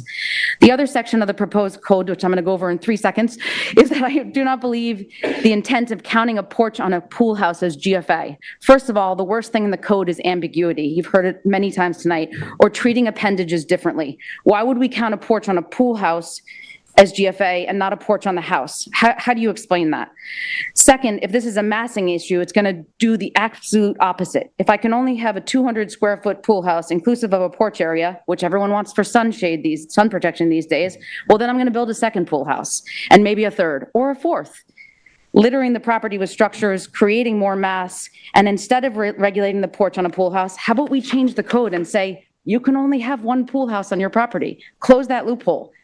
Keep down the masses. That would achieve, I believe that would be a better means to achieve what you're trying to achieve.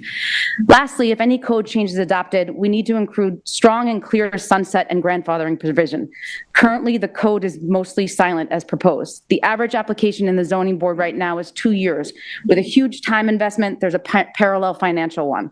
The last major code change in 2017, which I also spoke at the public hearing, had a very clear and comprehensive section on the temporary exemptions for the new local law. I believe this should be reused verbatim. It's Resolution 217-126. It was very strong, very enforceable, and I would highly recommend that we incorporate it into this code change. In summation, I'm in support of strengthening our zoning code. It makes all of our lives easier. It protects our beautiful town, but it should be guided by professionals that utilize it daily and should result in the goal of less massing, control, and prioritization of the safety of all of our residents. Thank you. Thank you, Brittany. Lara Liebman.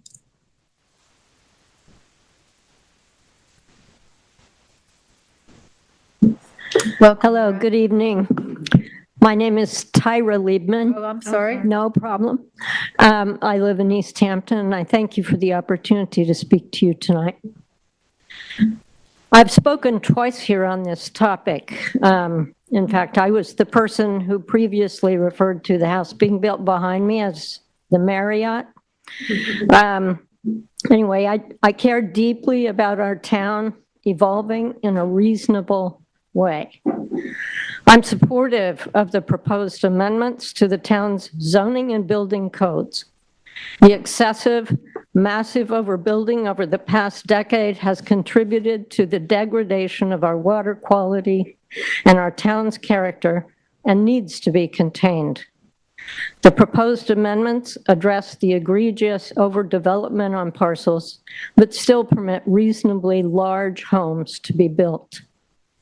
The importance of clean water, as referenced by other people, threatened by excessive nitrogen that can damage our water and the local livelihoods that depend on it, cannot be ignored anymore. The importance of retaining the beauty that brings people and money to the economy here should not be sacrificed for more money in developers' pockets.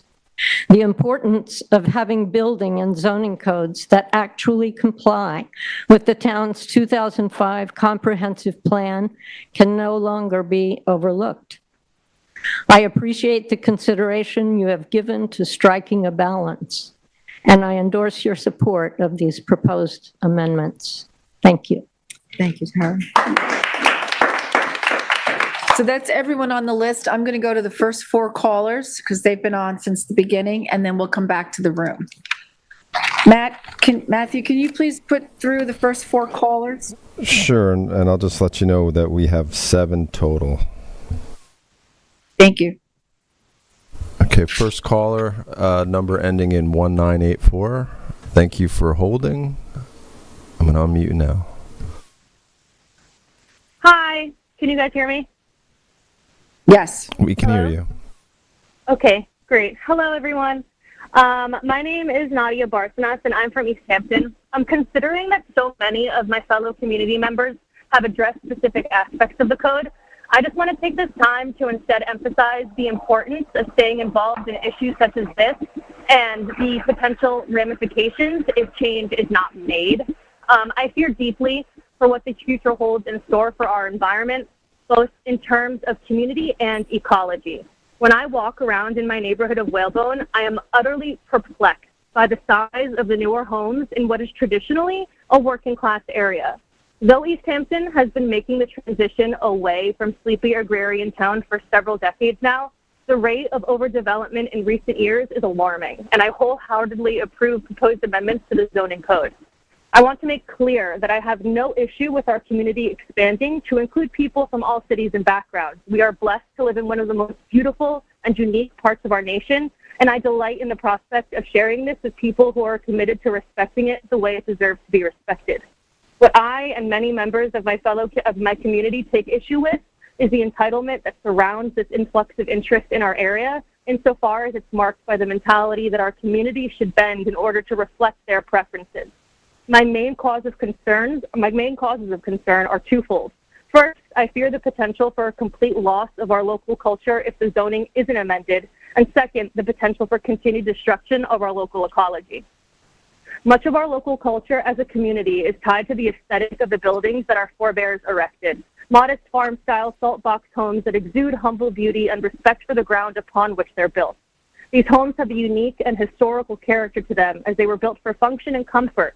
Cash has not always been and still isn't necessarily flush in this area, and people were traditionally content so long as their basic needs were met.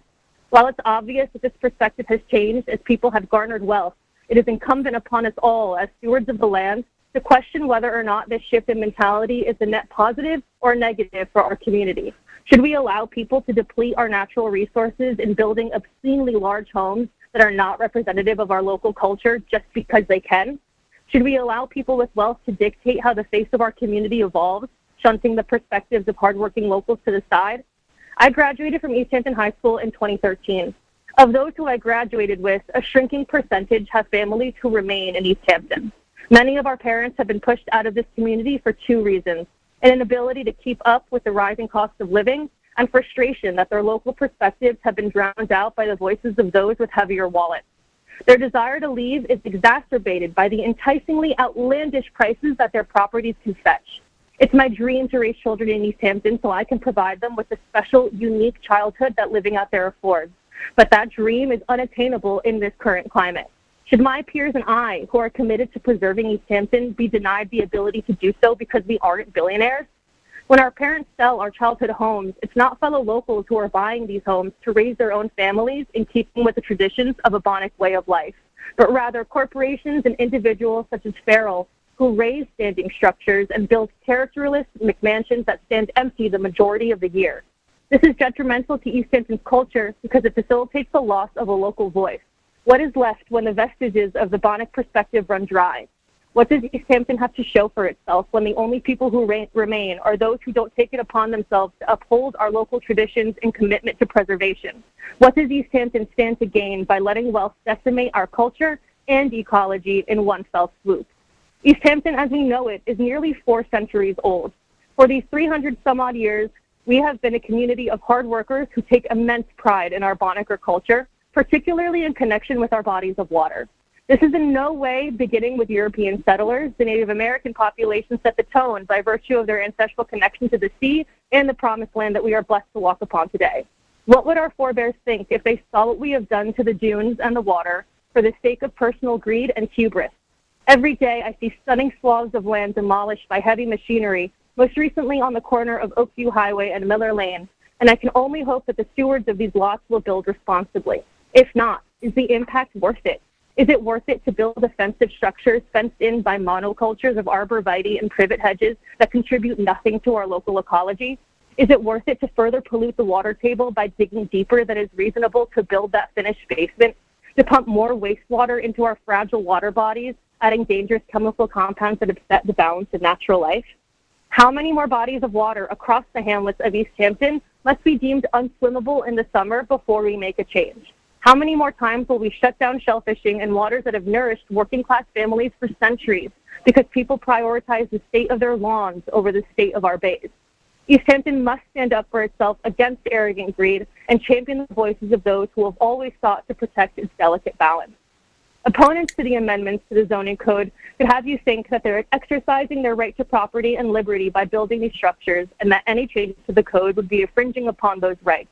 This capitalist rhetoric is meant to manipulate you into prioritizing the artificial over the natural, the obscene over the reasonable. Though it's true that we, as a local community, have always relied on the income we make over the summers, we must ask ourselves, will that continue to be the case when our bays and beaches are destroyed and visitors no longer want to frequent our shores, when there's no shred of local culture left setting us apart from other towns?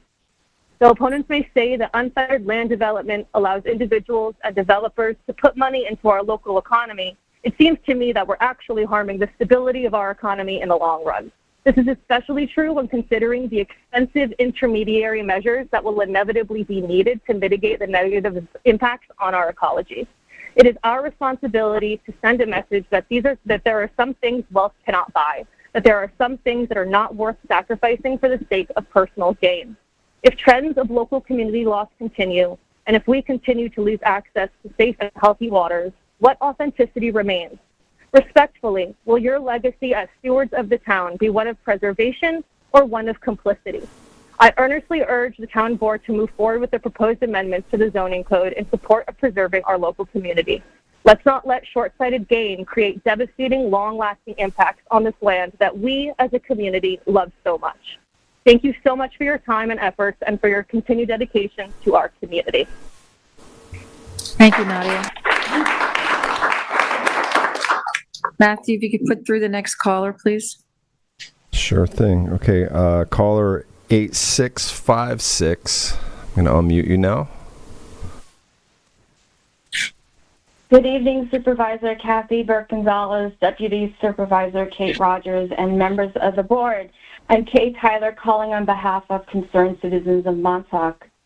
Last July, CCOM addressed the town of East Hampton's continued progress on Chapter 255 amendments. It did so after Deputy Supervisor Kate Rogers' thorough review of steps already taken and also after analysis by the town's legal staff of the process. CCOM is excited that the town has taken the steps towards finalizing land use regulations that protect the environment in accordance with CCOM's mission and priorities by scheduling today's public hearing. CCOM urges the town board to vote today to put the zoning changes into immediate effect in compliance with law. Zoning work is painstaking and deliberate, and CCOM recognizes that more work needs to be done. CCOM continues to emphasize robust and timely CEQA review. CCOM also notes that it supports science-based zoning amendments that are protective of the environment and East Hampton's precious resources. After the town board votes to adopt the proposed zoning amendments today, CCOM urges the town board to keep the momentum going and looks forward to the town continuing to hold work sessions and making additional zoning code changes as previously discussed by the town board, most critically by addressing development and in particular house size through modification of the gross floor area formula. Thank you for the opportunity to speak and thank you for all you do. Have a good evening, guys. Thank you, Kay. Is that it? Matthew, you want to put another caller through, please? Sure, no problem. I'm unmuting caller with phone number ending 4123. Hello, everyone. My name is Carol Steinberg. I live in Springs. I call in support of the proposed changes. I am not there in person only because I am away on a vacation I had planned before I knew the date of the public hearing. I am, in fact, in Charleston, South Carolina, a city which has respected and maintained its character through very good zoning laws. I know that much thought has gone into these proposed rules and a lot of work, and I'm very grateful for that. In terms of some of the objections, regular homeowners who may want an addition or to create more livable space in a basement have been accommodated. The building industry will not go broke. It may be enhanced because building and development could be more reasonable. This legislation is an important first step. Vote aye. Much more needs to be done to prevent overclearing of our precious trees and to adjust the scale of what is being built. I personally, as I've mentioned before, see the need for this legislation as a local builder bought the lot next door to us, cleared all of the trees, built a huge house with structures that fill the entire lot. Despite all that the current law allows, he overcleared and built higher than allowed. The town finally issued a stop work order, but the trees are already gone. Replacing venerable old trees with 6 feet evergreens is not really a solution. As I mentioned before, 10 years ago, I created my own solution to the overbuilding and overclearing that I saw even then. I decided in my will to leave my property to the Peconic Land Trust with a conservation easement which provides running with the land. Anyone who buys the land, should they choose to sell it, can only create a small addition, can only demolish the house if it's uninhabitable, and must maintain the character of the garden and the lot. I urge you to go forward with this legislation, do the right thing, protect the East Hampton we all love, do not let it become mega mansion suburbia. Thank you. Thank you, Carol. Matthew, if you want to put through the next caller, and then we'll come back to the room. Sure, no problem. Unmuting caller, phone number ending 0299.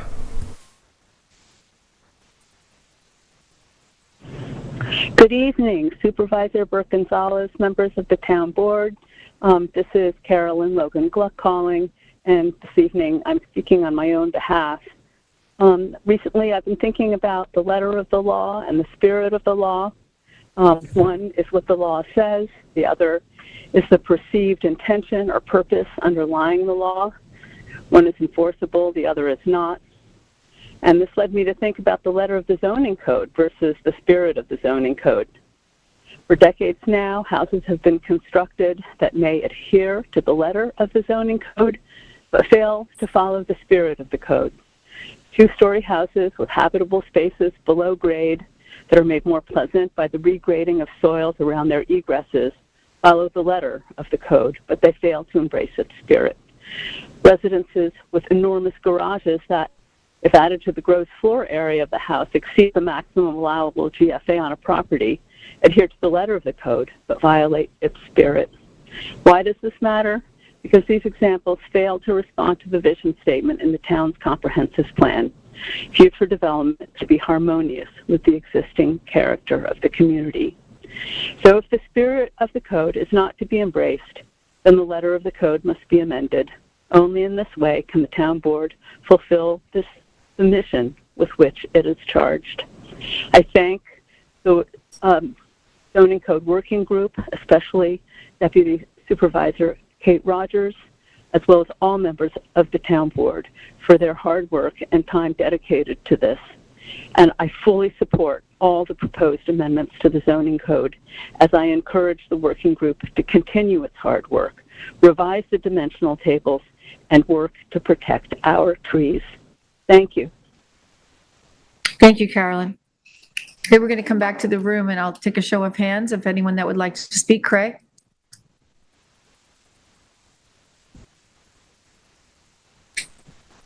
Welcome, Craig. Hi, everybody. Thanks for your, Yeah, thanks. thanks for your hard work on this. Craig, just say your name for the record. Oh, I'm sorry. Yeah, I'm Craig Van Sickle, resident of Springs. I'm on the Energy Sustainability Committee, the Emergency Preparedness Committee. I've been a broker out here for 30 years, and I did development in New York, Boston, Chicago for 10 years prior to that. First of all, I want to just, I'll edit what I was going to say, but observe that there's clearly been a tremendous amount of work, both on the zoning committee and on the participants in the community here, and it really is important to get this right. I am somebody who sort of believes in the golden rule where you should be able to do anything you want as long as it doesn't prevent people from doing what they want to do and doesn't harm anything. Sorry, Craig. It's okay. There are a couple of aspects of this that I think do needlessly take away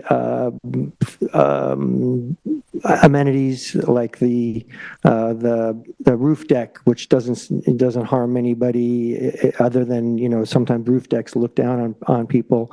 The patios and overhangs for accessory structures. There are a couple of things that strike me as overreaching. I think the crux, what I see from the observation of what people have spoken already, is that there's urgency on the one hand. On the other hand, there's a need to get this right. This is really important, and it's also fairly broad. I'm been ambivalent about the basement provision. I do think it might bring the massing increase that. So I think that would be good to review.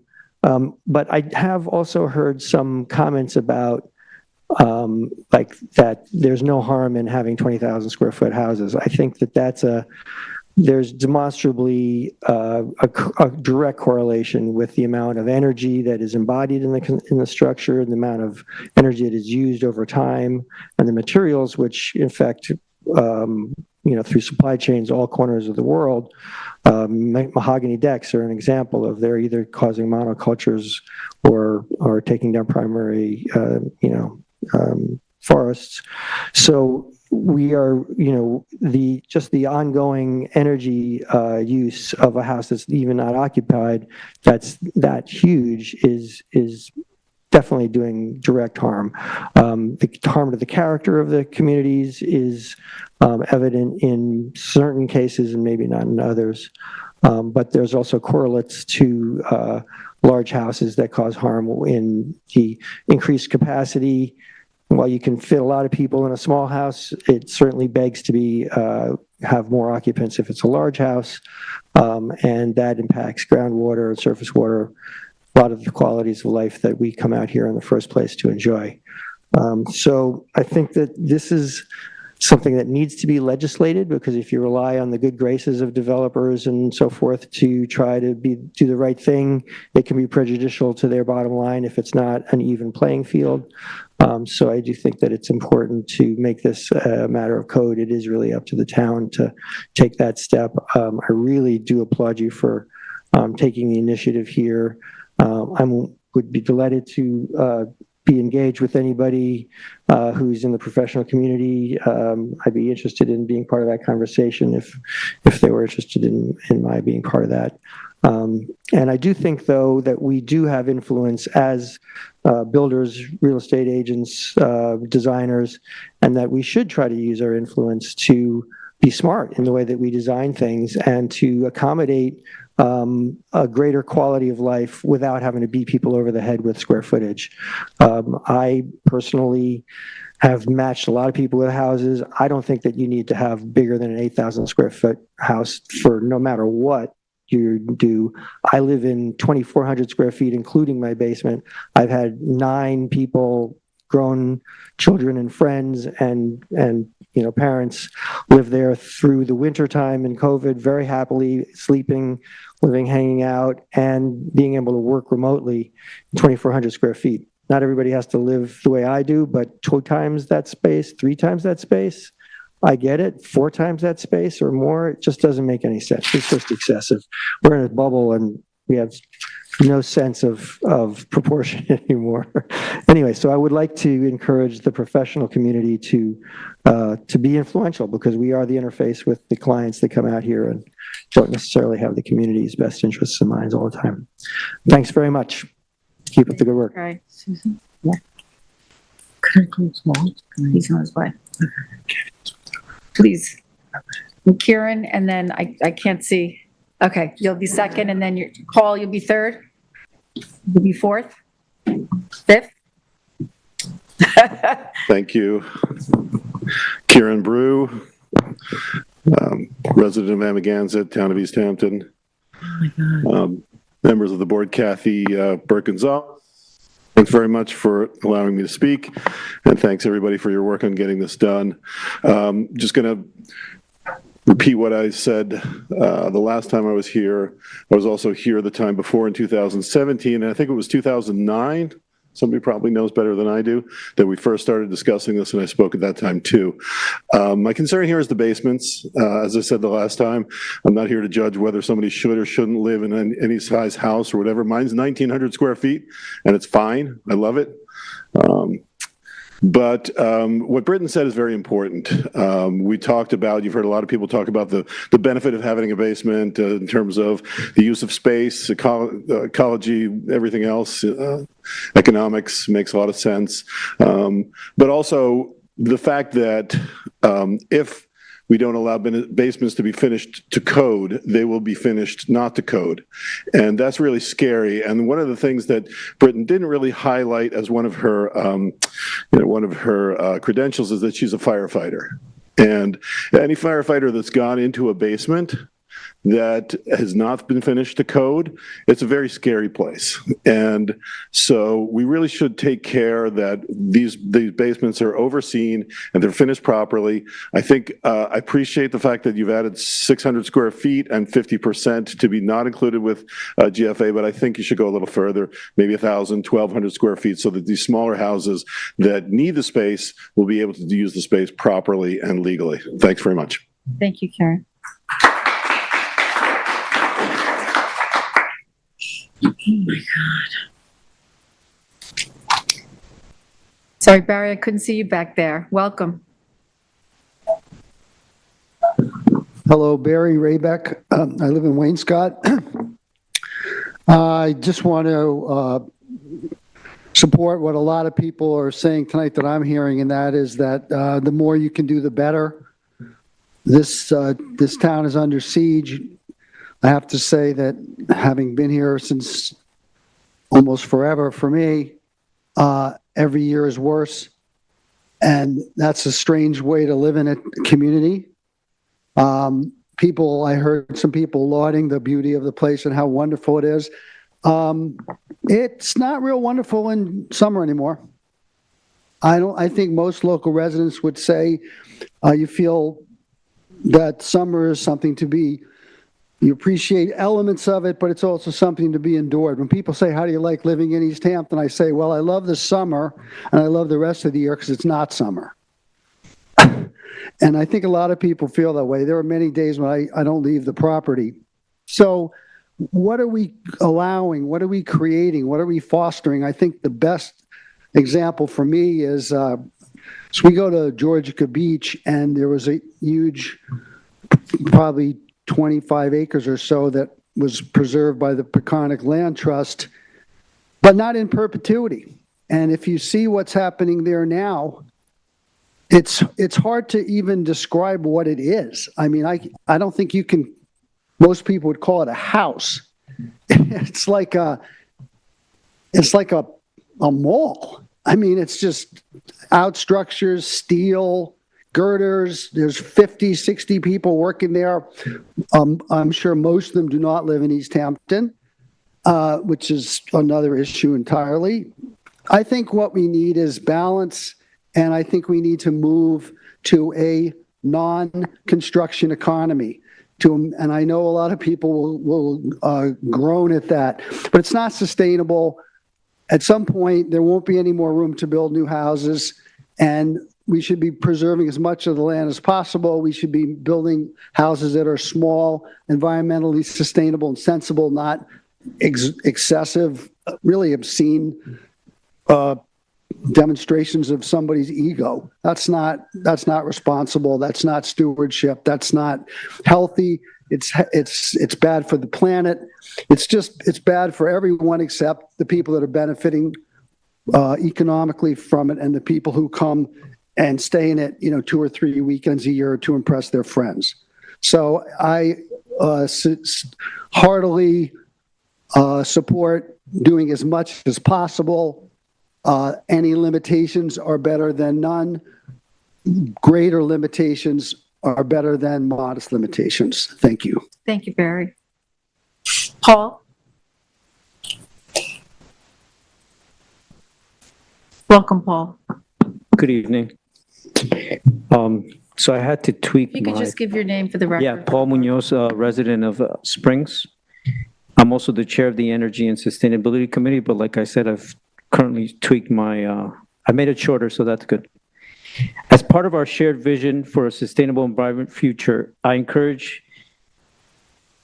let me start off. Dear East Hampton residents and home building professionals, as part of our shared vision for a sustainable and vibrant future, I encourage you to support the proposed zoning code amendments, which are designed to protect the things that make East Hampton truly special.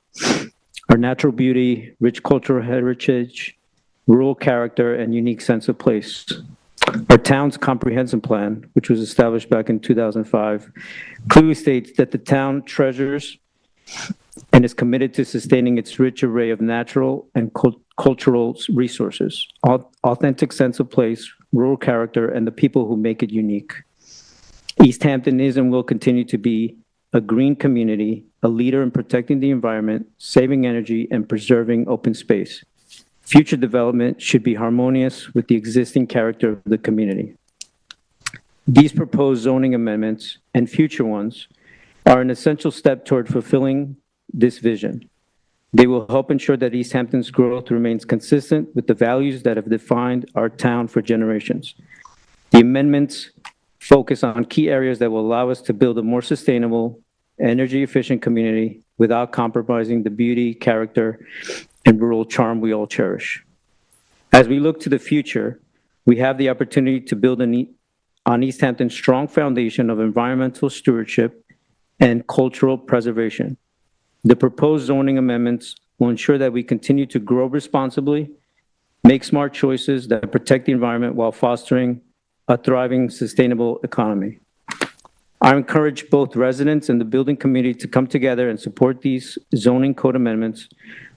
Whether you are a longtime resident, a future homeowner, or a builder looking to create homes that align with our town's values, your support is vital in helping us achieve a balanced and sustainable future. Together, we can ensure that East Hampton remains a place where nature, culture, community thrive in harmony, now and for generations to come. Thank you. Thank you, Paul. Yes. Yep, please. Yes. Apologize, I don't know your name.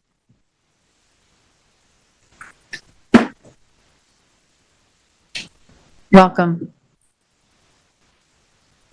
Thank you for can you hear me? Yes. Thank you for the opportunity to speak. I applaud the town board, especially Kate Rogers, for all of the work that you've done, and I agree that it should be.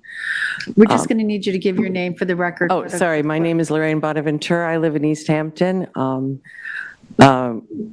My grandparents lived here since 1950, and my mother, and also I'm an architect, but I'm speaking as for my own opinion.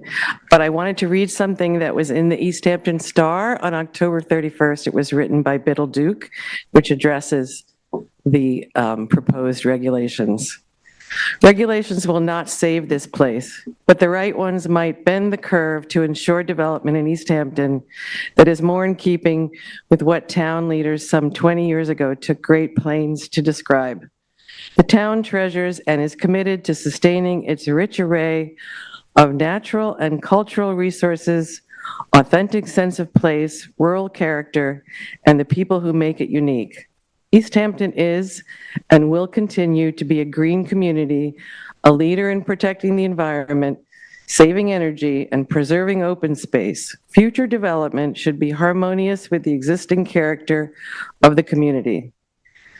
What a fine vision pulled from the town's 2005 comprehensive plan. But it raises the question, is this us anymore? Anyone who's paying attention knows that development in this town has run amok.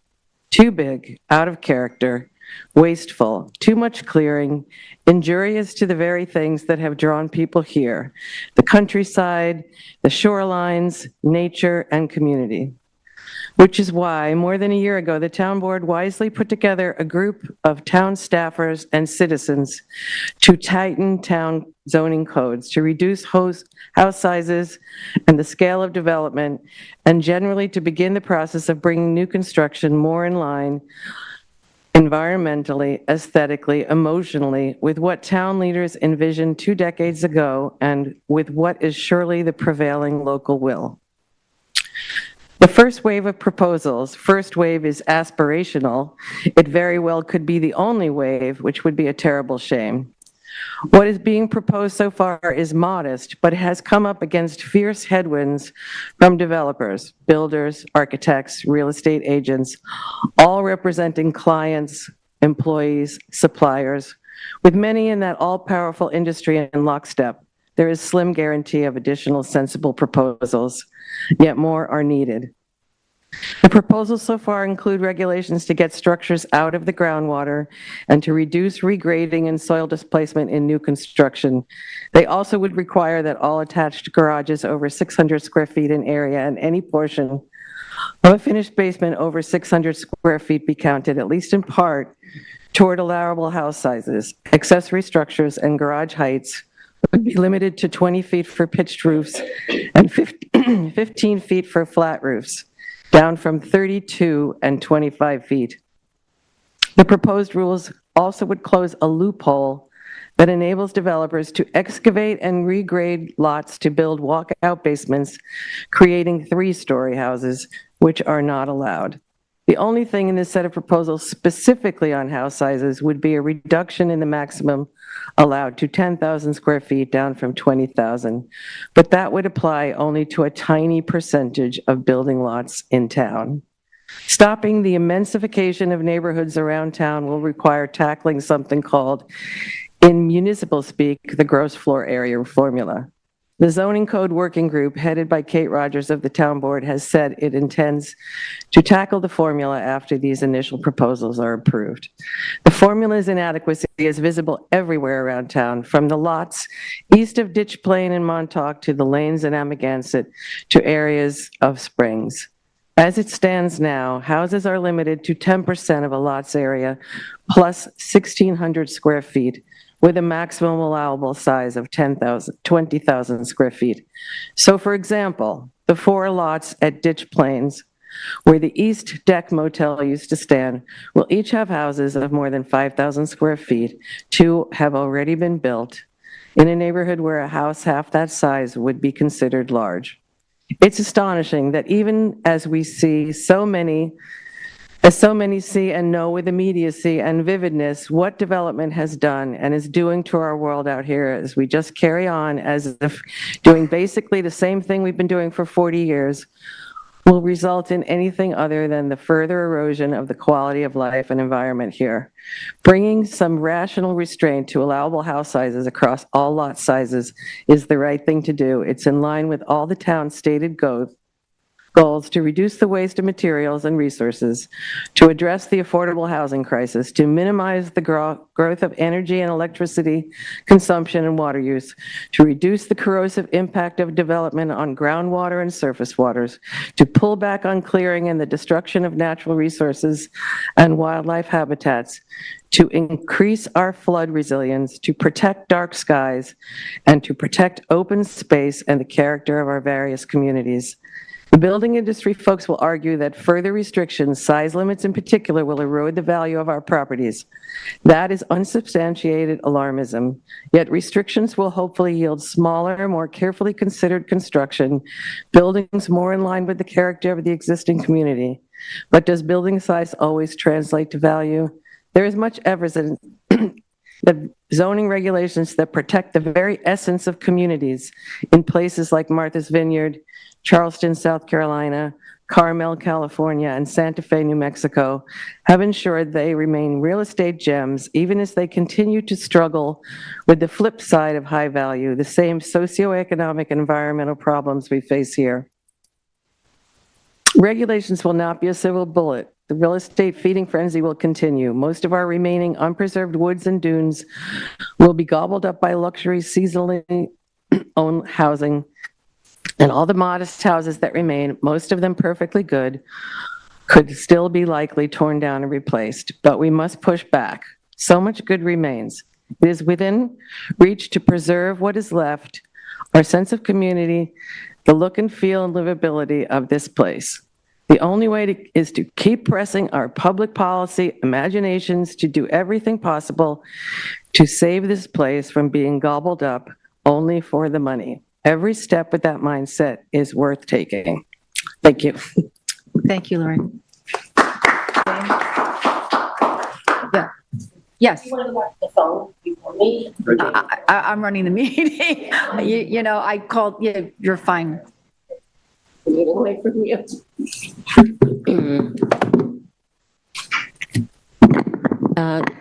Good evening, Town Board. My name is Jane Meering. Though in the words of Taylor Swift, I am the only one of me, I will be clear that I am speaking on behalf of myself only, as an proud individual resident of this most beautiful and exceptional town. I have no poetry for you tonight. It's just about brass tacks. So I'm here to support and ask this board to approve the well-reasoned and extensively vetted set of proposals currently on the table to evolve the town zoning code. First, these proposed amendments are essential to the broader task and your most essential responsibility, one of your more essential responsibilities, to ensure that the actual elements of zoning code are fully compatible with the comprehensive plan, the purposes of zoning, and to ensure, in turn, that the built environment is actually compatible with those legally binding elements. And in order to enhance, rather than undermine, the sustainability of the community and the town of East Hampton. What are on the table now and part of this hearing are a product of 16 months of work by a knowledgeable working group that have been vetted for 6 months across 3 work sessions, that have been vetted and reviewed and commented upon by many of the builders and real estate consortium that have spoken tonight.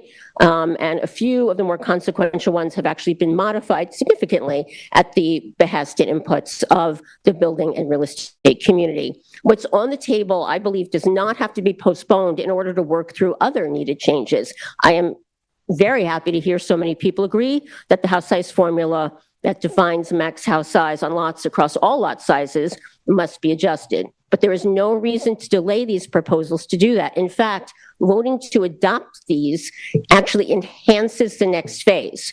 For the most part, by moving to counting some portion of finished basements and parts of the largest attached garages, we are answering a fundamental, most important question. How big is a house actually? What's included in it? What's not included in it? And we have to get those loopholes closed before we move forward. If we don't nail that down, then going into the next question, quote, how big a house should be, how big should a house be, then will be undermined. If the loopholes regarding these things continue to be exploited, it will undermine the legitimacy and integrity of the code itself. So far, I hear a lot of protest about counting the basements, and they have right to their opinion, and I'm not here to go toe-to-toe and rebut. To conclude, I just want to highlight to the board that I submitted into the record, not a letter, but a compilation of actual data and analysis that I have done over the last year to 2 years, looking in large part at what is actually being built currently and acceleratingly, that's not a word, underground. You'll see how massive they are, how many bedrooms they contain, how they continue to increase in size, the extraordinary dimensions. The data will show you, when you combine that with the maximization above ground, then the vast majority of new construction is being built way above what the code intends, way overbuilt to maximum GFA. And that has many problematic knock-on effects. If a tree falls in the forest and no one is there to hear it, it does make a sound. Just because you building a basement below ground and you can't see it, it does make a lot of impact on neighbors, on affordability, on the environment, and the sustainability of our community. So I'll leave it at that this evening. Thank you so much. Thank you, Jane. Is there anyone else? John? Hi, John Tarbett. I'm here tonight speaking for myself. I don't have a client. I have been practicing zoning law for 25 years in the town of East Hampton. I was born and raised here. I did submit a letter to the board, and I'll rest on those comments. I'm sure they're similar to many of the comments you heard tonight, repeated by me now. I just wanted to point out to the board that there's been somewhat of a spin tonight that this is environmentalist first developers, and we know that's not true. Most of the people here tonight, in the room, all of us, probably without exception, love East Hampton, have done work in East Hampton to preserve East Hampton, and are not looking to develop East Hampton beyond what's reasonable. Most of us also would agree that houses still appear, despite the best efforts of the code and this town board and previous town boards, to somehow rein in this bulking of houses. Some of these small lots still have houses that appear too big to me. It's probably not the gross floor. I think most of us and there is a lot of people here tonight who, when you say the building consortium, it's actually just people who would take time out of their lives to come here and speak, who came here and spoke tonight. But when I speak to people at the fire department or at the beach or where at the gym. These are people who are regular citizens. They just didn't come here tonight because they don't feel like they have the expertise, or they just didn't want to take time out of their life to come here and speak tonight. The people who came here are people who feel strongly about it because we spend our lives in that code. Architects, builders, engineers, land planners, lawyers.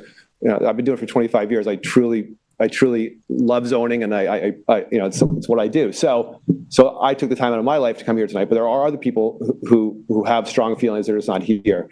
And so that being said, the major three issues I see with the code, when someone says we have to stop houses from being too big in town, but then they also argue for counting basements as part of gross floor area, that code is, all these things have unintended consequences. So what was pointed out earlier tonight was that by telling people that their basement is going to count as gross floor area, it's going to force all that gross floor area above ground.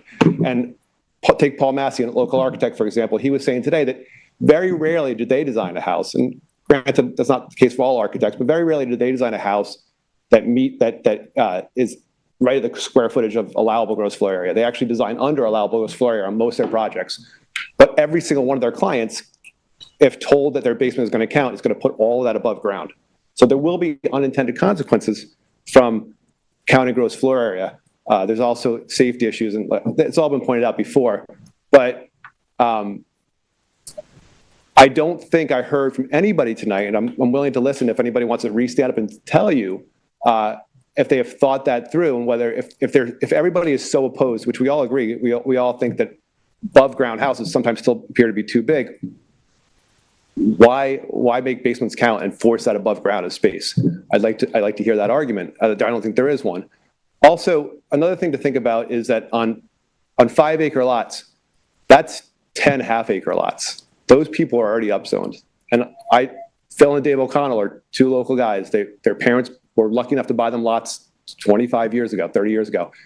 And those lots have been upzoned numerous times.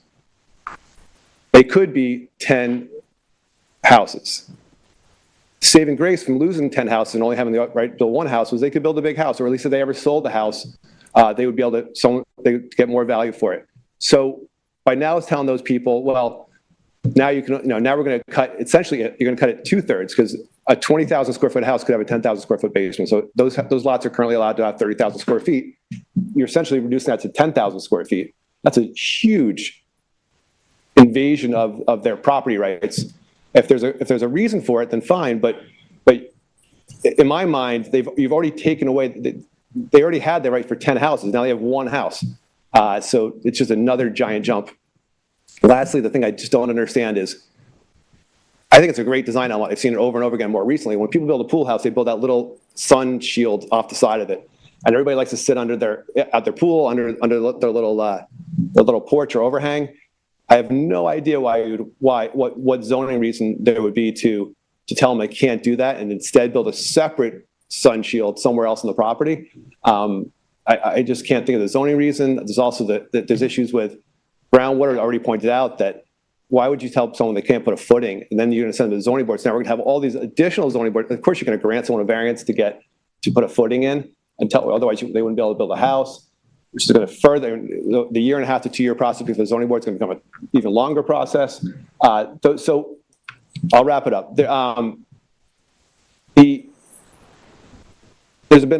I think everybody would agree that what was written is not ready to be adopted.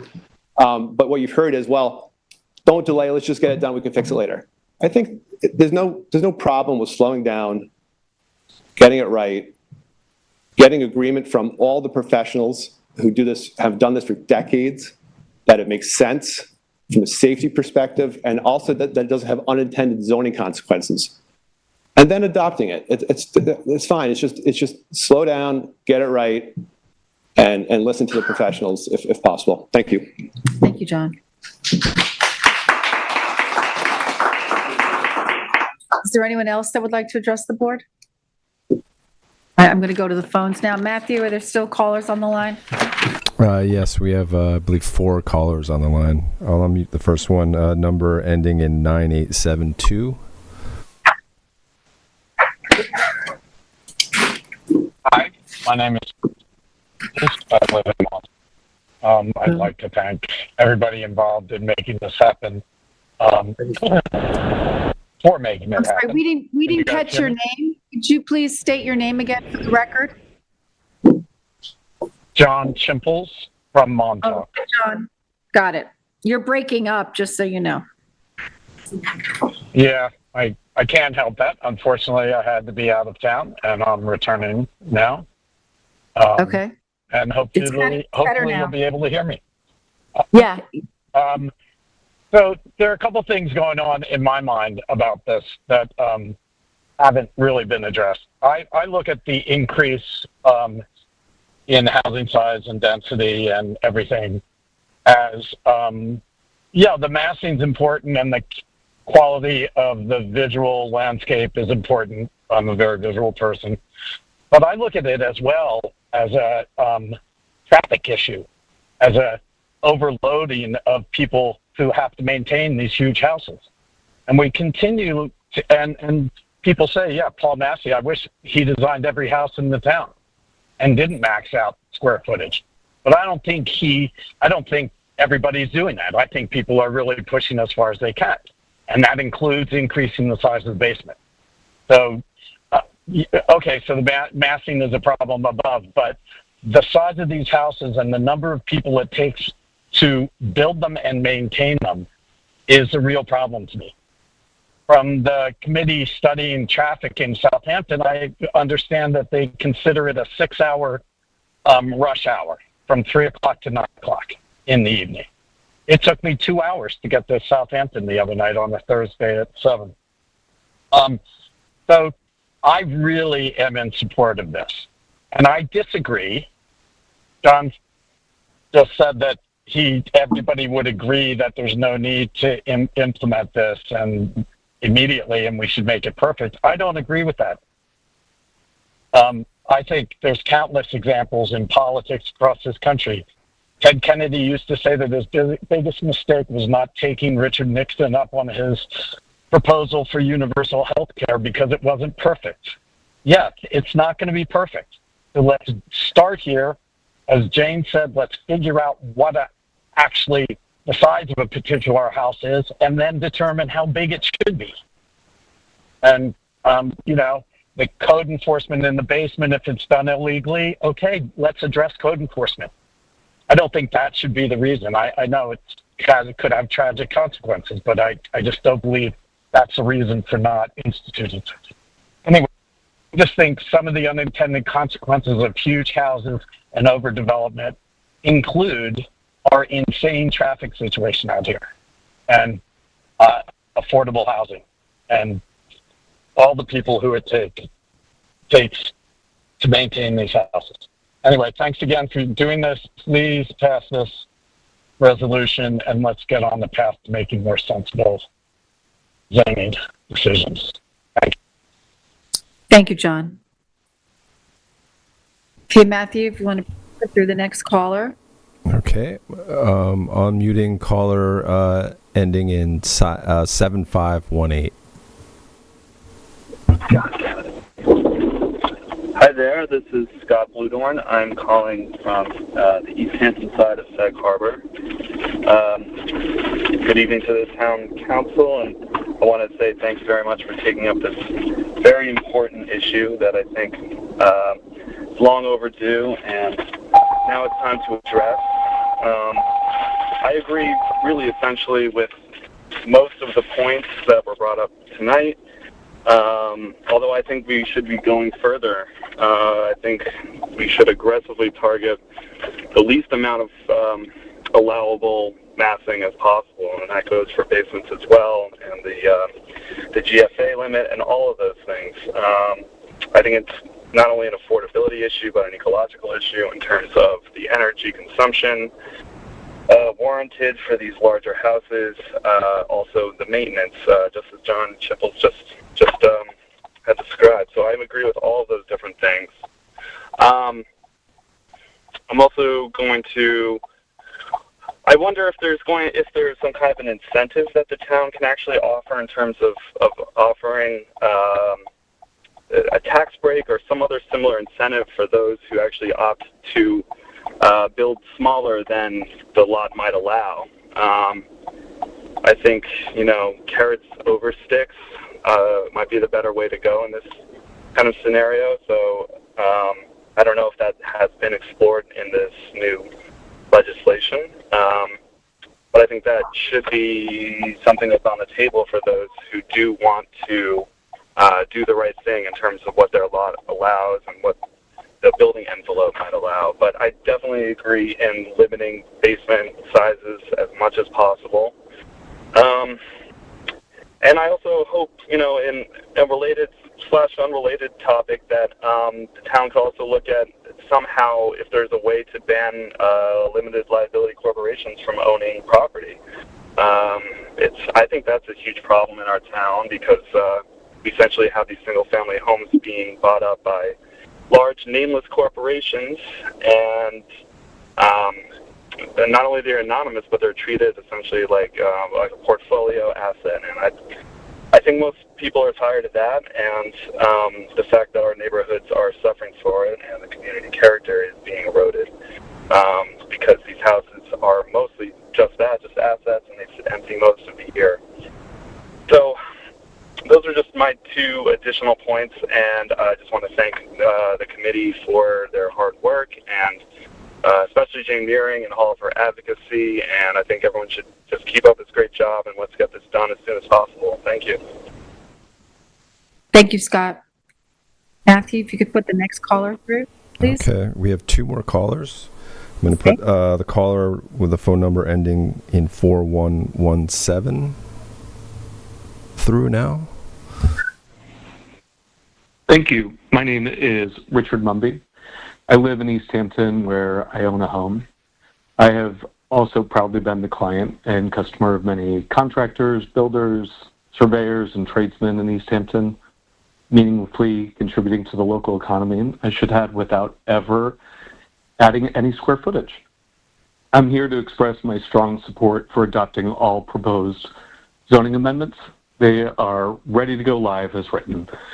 These measures are vital for preserving East Hampton's unique character and ensuring a balanced, sustainable future for all.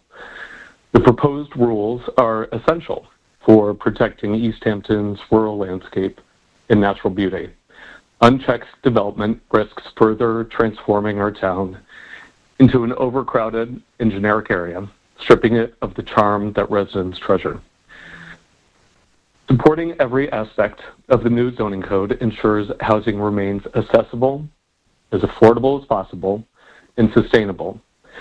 These rules would encourage housing that addresses the needs of full-time working residents to ensure diversity, balance, and livability.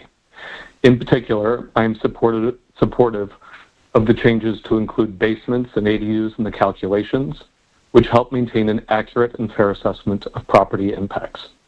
I've reviewed all aspects, spent a long time on it, of the rules in detail and found thoughtful compromises throughout.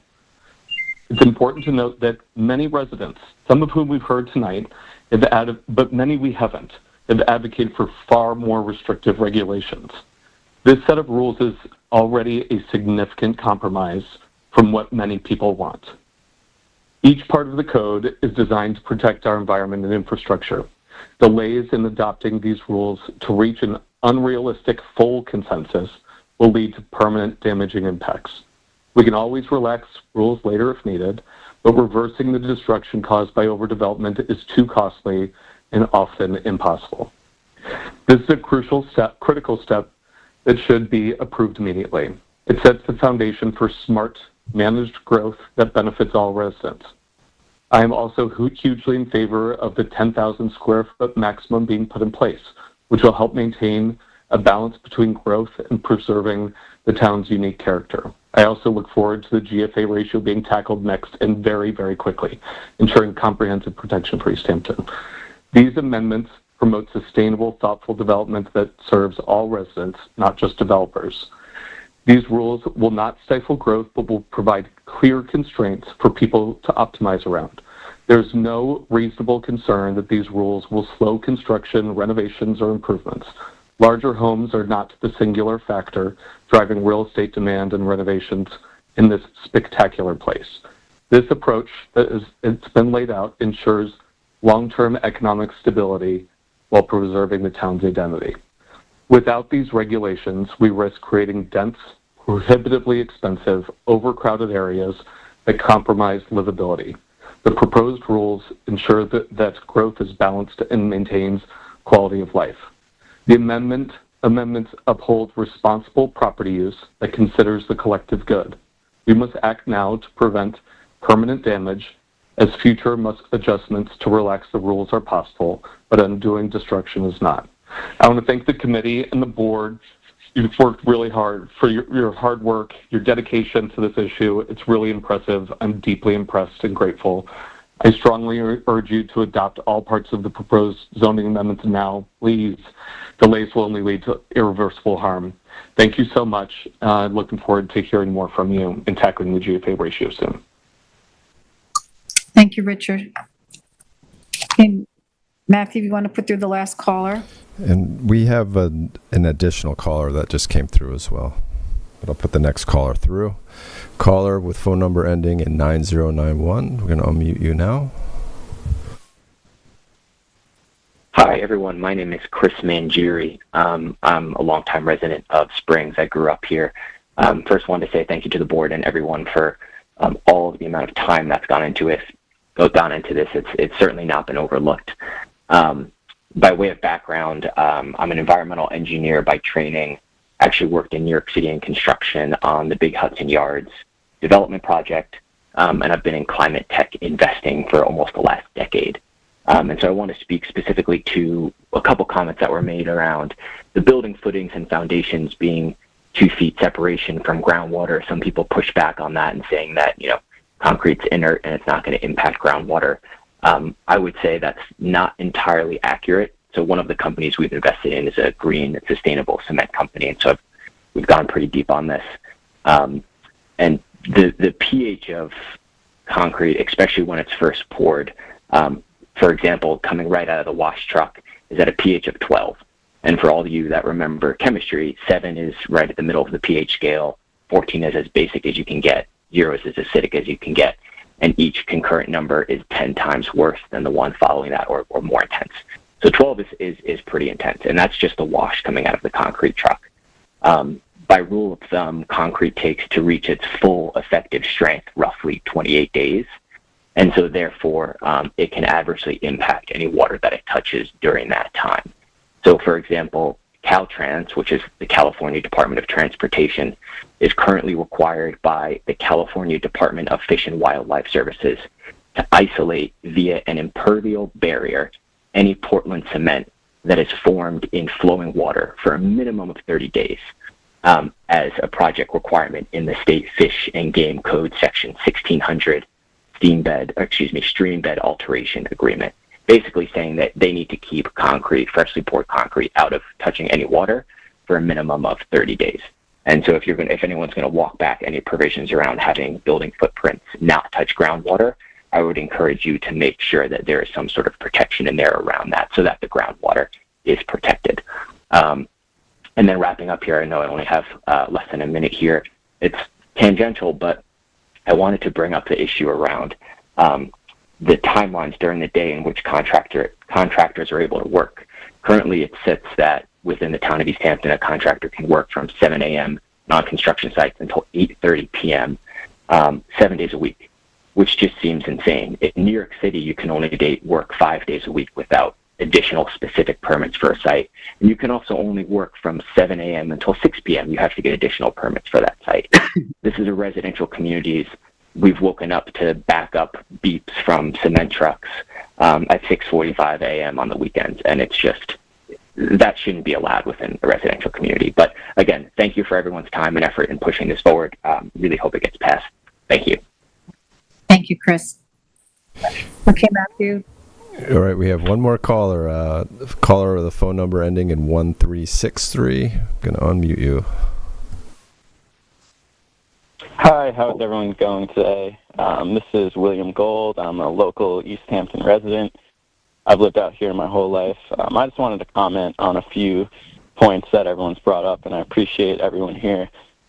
Everyone's brought up very valid points, and what I wanted to specifically touch base upon is that the basement square footage rule that's in play here with the GFA, I think that's just a little bit, out of context, and everyone's brought up good points with, groundwater and, with neighbors, and I just think that the fact that that is getting put into context with included in the GFA, it just doesn't make too much sense here. I think that the fact that everyone's really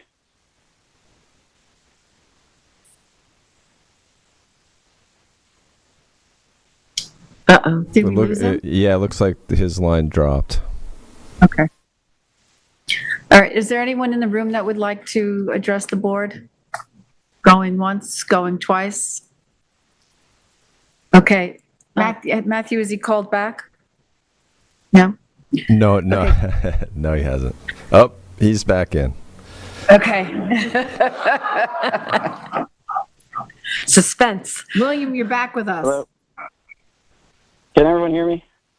Yes. Hello? Okay. Sorry, that got a little iffy with the cell service out here. I just really wanted to touch upon the fact that including the basement square footage in the overall GFA calculation is a bit of a touchy subject here for most builders, most homeowners, especially people that have purchased in the last few years that really want to, put some potential of their property into future value. If we're going to do a March 1st cutoff date in terms of putting plans together and approvals, I think we really need to focus on what exactly is at stake here for a lot of properties that are on smaller acreage scales, especially under an acre and maybe more specifically under a half acre.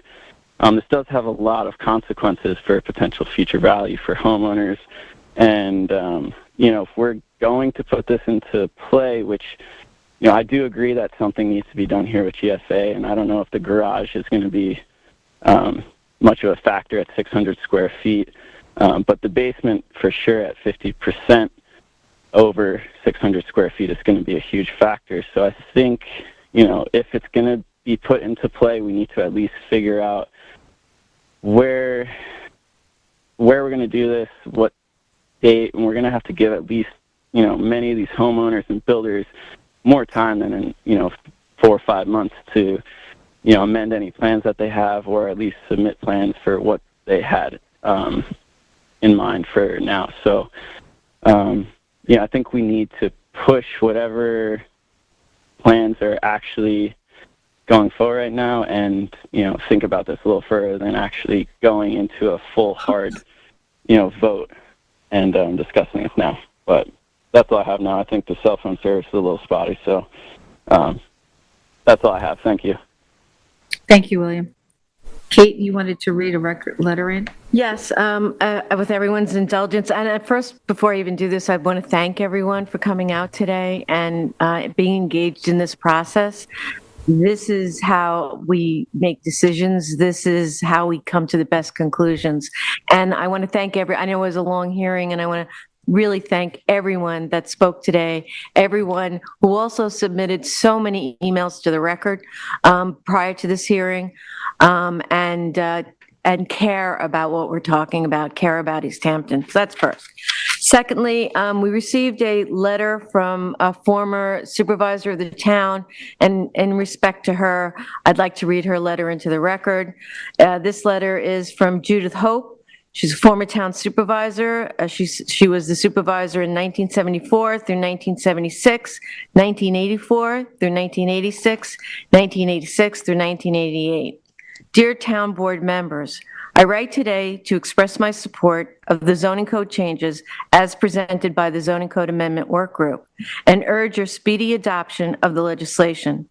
The public perception over the loss of the traditional character of residential development in our town is one of dismay and alarm. The loopholes in the current code that have allowed the construction of enormous houses with, in quotes, basements that greatly exceed the ground floor footprint and that extract an unacceptable price in the degradation of our fragile natural environment, including our groundwater, our drinking water. Our beautiful town has always been irresistible to the great American profit motive, and it has always been a struggle to hold the line against development that would be profitable for some, but at a painful loss to the community character as a whole. In reading about the proposed legislation, a couple of comments that have stayed with me are, quote, "It is our intention that even with the reduction to the gross GFA formula by the town board in 2017, the, in quote, monster homes warned of on page 89 of the comprehensive plan continue to threaten the character of the community, and our proposed code changes to close these loopholes are vital to address this continued threat. Also, allowing, quote again, allowing primary structures to be thousands of square foot beyond the gross floor area allowed under the current formula of 10% plus 1,600 by not including certain portions of the structure in such a calculation is not compliant with the comprehensive plan. As town supervisor, I presided over rezonings in the 70s and in the 80s. At each and every public hearing on those proposed zoning changes, dire consequences were predicted by numerous attorneys, developers, landowners, contractors, architects, housing advocates, tradesmen, and Chamber of Commerce.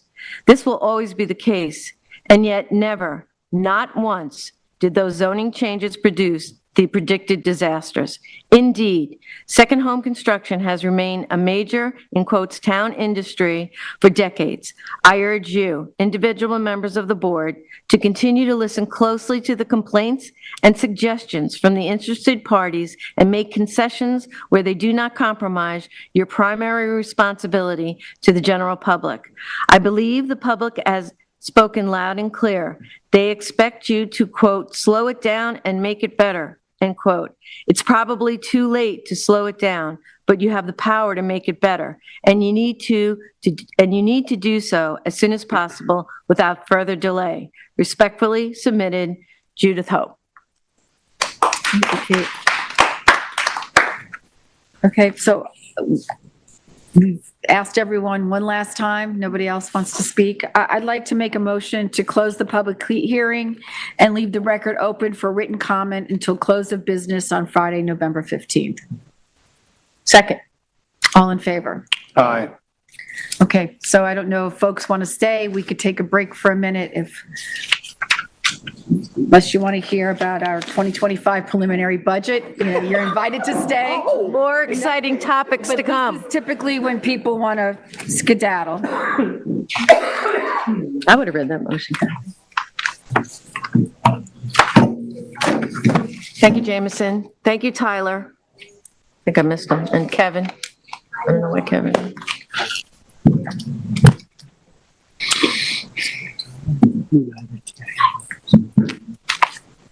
Okay, Carol, if you could read the third meeting notice, please. Notice is hereby given that the preliminary budget of the town of East Hampton, New York for the fiscal year beginning January 1, 2025 has been completed and filed in the office of the town clerk of said town at Town Hall 159 Panagle Road, East Hampton, New York, where it is available for inspection by interested persons during regular business hours of 9 to 4 exclusive of legal holidays.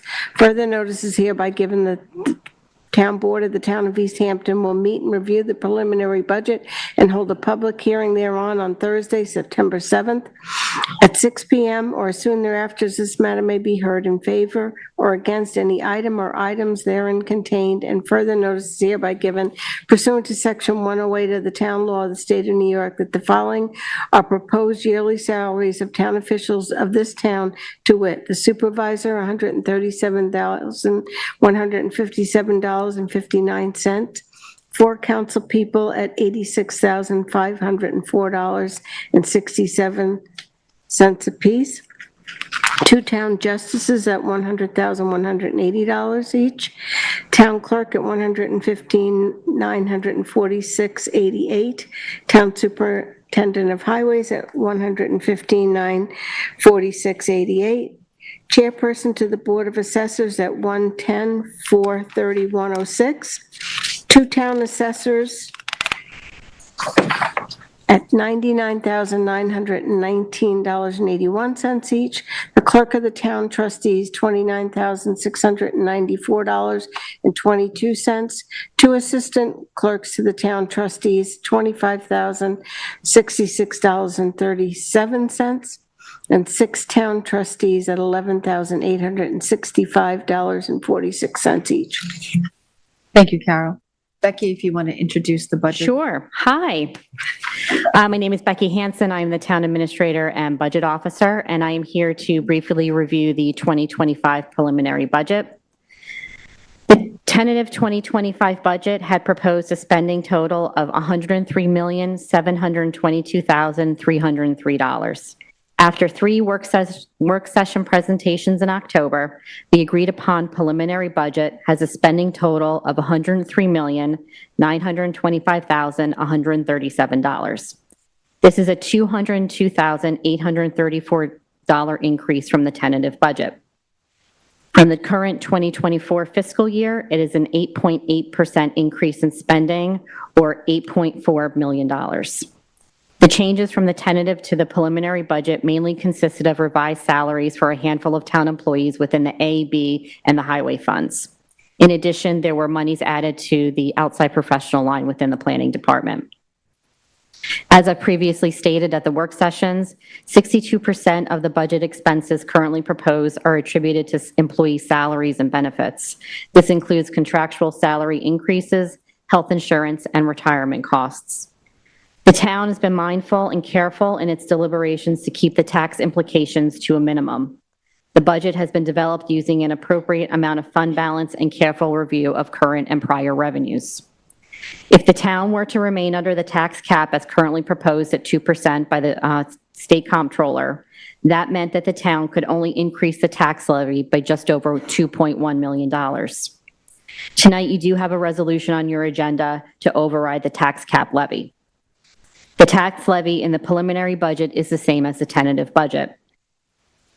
The tax levy in the preliminary budget remains at $65.5 million, which is a $5.5 million increase over the current fiscal year. This equates to about 9%. Revenues were increased to offset the increases in expenses from the tentative to the preliminary by increasing bank interest and a small amount of fund balance within the B fund. For a home outside one of the villages that is assessed at $1.1 million, the tax increase is about $104, and the tax rate has an increase of 7.7%. From here, after closing tonight's hearing, the board will have the opportunity to adopt the budget at the work session on November 19th in order to comply with the state law to adopt the budget by November 20th. Great, thank you. Is there anyone here that would like to address the board on the preliminary budget? Matthew, is there anyone on the line? We have no callers on the line. We're closed. Second. All in favor? Aye. Aye. Thank you. Thank you, Becky. Carol, if you could please read the fourth meeting notice, please. Take notice that the town board of Hampton will hold a public hearing pursuant to section 64E6 and 112.4 of the town law of the state of New York on November 7th at 6 p.m. in the town board meeting room, East Hampton Town Hall, 159 Panago Road, East Hampton, or as soon thereafter as this matter may be heard, to consider the following: awarding a grant funding for a water quality improvement project. The project sponsor is DNR Family Realty Group LLC. It's installation of an innovative alternative sanitary system to upgrade the existing septic system serving the 2,130 gallon per day flow at the restaurant located at 28 Maidstone Park Road, East Hampton, currently operated as Rita Katina. It's a wastewater treatment improvement for $70,038. Compliance with the East Hampton Code prior to issuance of any funding may be revoked and compliance not achieved prior to ending of contract. Thank you, Carol. Hi, Melissa Hi. McCarron. Good evening. Melissa McCarron, Principal Environmental Analyst in the Natural Resources Department. So just a couple of main points for this one. This is a commercial IA septic upgrade in a priority area within the 0 to 2 year groundwater travel time to 3 Mile Harbor. The committee proposed funding only the commercial restaurant IA septic system and not the residential system on site. The flow was 2,130 gallons per day, so this would be a pretty big improvement to Sunset Cove, which is an impacted area in 3 Mile Harbor. And we're proposing conditioning the award on compliance with East Hampton Town Code before any funding can be distributed to the applicant. Okay, great. Thank you, Melissa. Matthew, is there anyone on the line? We have no callers on the line. Second. All in favor? Aye. Carol, if you could read the 5th meeting notice, please.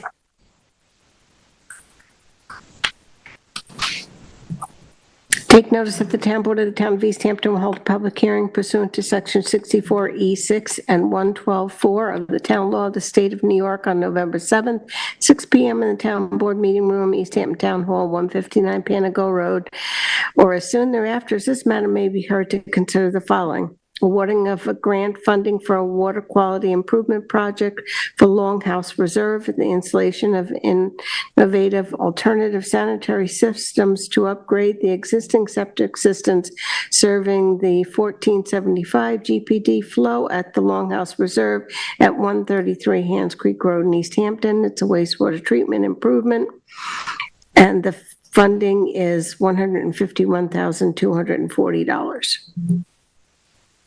Melissa? Yep. So this project, they actually came in originally asking for funding for just one of the buildings on site, and the Water Quality Committee suggested, as looking at the whole picture, to upgrade both sanitary systems on site, including the visitor center, which would have a bigger impact and have public benefit. So this is a not-for-profit septic upgrade, so they're eligible for full funding, and the committee requested or is recommending $151,240 to Longhouse Reserve. Thank you. Matthew, is there anyone on the line for this public hearing? We have no callers on the line. Motion to close? Second. All in favor? Aye. Carol, if you could please read the 6th meeting notice. Take notice that the Town Board of the Town of East Hampton will hold a public hearing pursuant to Section 64E6 and 112(4) of the Town Law of the State of New York on November 7th at 6 p.m. in the Town Board Meeting Room, East Hampton Town Hall, 159 Panago Road, or as soon thereafter as this matter may be heard to consider the following: award for a grant funding for a water quality improvement project, Driftwood Apartment Corp., installation of an innovative alternative sanitary system to upgrade the existing septic systems serving the 9,233 GPD flow at the Driftwood Apartments located at 2178 Montauk Highway in Amagansett. It's a wastewater treatment improvement project with the funding award of $200,000. Thank you. Melissa? Yep, so this project was actually a reapplication for the Driftwood Apartment Corp., but the committee saw a lot of promise in this project as it's a very high flow. It's, I think, the second highest flow we've seen come through this program besides the Sag Harbor Sewage Treatment Plant at over 9,000 gallons per day. It's in the 0 to 2 year groundwater travel time to the Atlantic Ocean. So although this is a little bit lower ranking based on not being in the Water Protection District, the Water Quality Committee sees a lot of merit in getting this project to move forward with it's a commercial project, so they're capped at $200,000. So that's the recommendation. Thank you. Matthew, is there anyone on the line? Nobody's on the line. Motion to close. Second. All in favor? Aye. Carol, if you could please read the 7th meeting notice. Take notice that the Town Board of the Town of East Hampton will hold a public hearing pursuant to Section 64E6 and 112(4) of the Town Law of the State of New York on November 7th at 6 p.m. Town Board Meeting Room, East Hampton Town Hall, 159 Panago Road, or as soon thereafter as this matter may be heard to consider the following: awarding of a grant funding for a water quality improvement project. The project sponsor is Peconic Land Trust. Design and installation of a multi-stage permeable reactive barrier to reduce nitrogen and PFAS inputs into Talmadge Creek and Georgia Pond on the Georgia Pond Preserve. It's a non-point source pollution abatement with a funding award of $521,235. So this project being proposed by the Peconic Land Trust is an innovative pilot project targeting some work that has been ongoing with Cornell Cooperative Extension and the Center for Clean Water Technology at Stony Brook. They've done a lot of monitoring here and have found that this is really the largest pathway of PFAS and nitrogen, or one of the highest pathways of nitrogen into Georgia Pond. So this would be a targeted approach to control both PFAS loading and nitrogen into the pond. This would be an ongoing project with 5 years of monitoring and maintenance included. So the committee is recommending full funding of the project, $521,235. Great, thank you. Matthew, is there anyone on the line for this public hearing? We have no callers on the line. Motion to close. Second. All in favor? Aye. Melissa, thank you for sticking it out with us tonight. Of course. Have a good night. Carol, if you could please read the last meeting notice. Take notice that the Town Board of the Town of East Hampton will hold a public hearing pursuant to Chapter 232 Urban Renewal of the Town Code of the Town of East Hampton, Section 232-170, Modification of Urban Renewal Plans in the Town Hall Meeting Room, 159 Panago Road, on November 7th at 6 p.m. or sooner after this matter may be heard to consider following modification of Urban Renewal Map EH7. Urban Renewal Map 65 in EH7 modify the requirement of a 25-foot scenic easement to an 11-foot scenic easement for UR parcel number 65 along said parcel's frontage on Middle Highway. Except as mentioned above, the requirements for UR Map EH7 shall remain in full force and effect. Thank you, Carol. Matthew, is there anyone on the line for this public hearing? We have no callers on the line. Motion to close. Second. All in favor? Aye. Okay, so that wraps up our public hearing. So now we move on to public portion. Is there anyone here that would like to address the board during public portion? Hey, Matthew, anyone on the line? We have Herbie, no. did you want to speak? Okay, I'm sorry, Matthew. We have no callers on the line. Okay. Herbie, did you want to speak?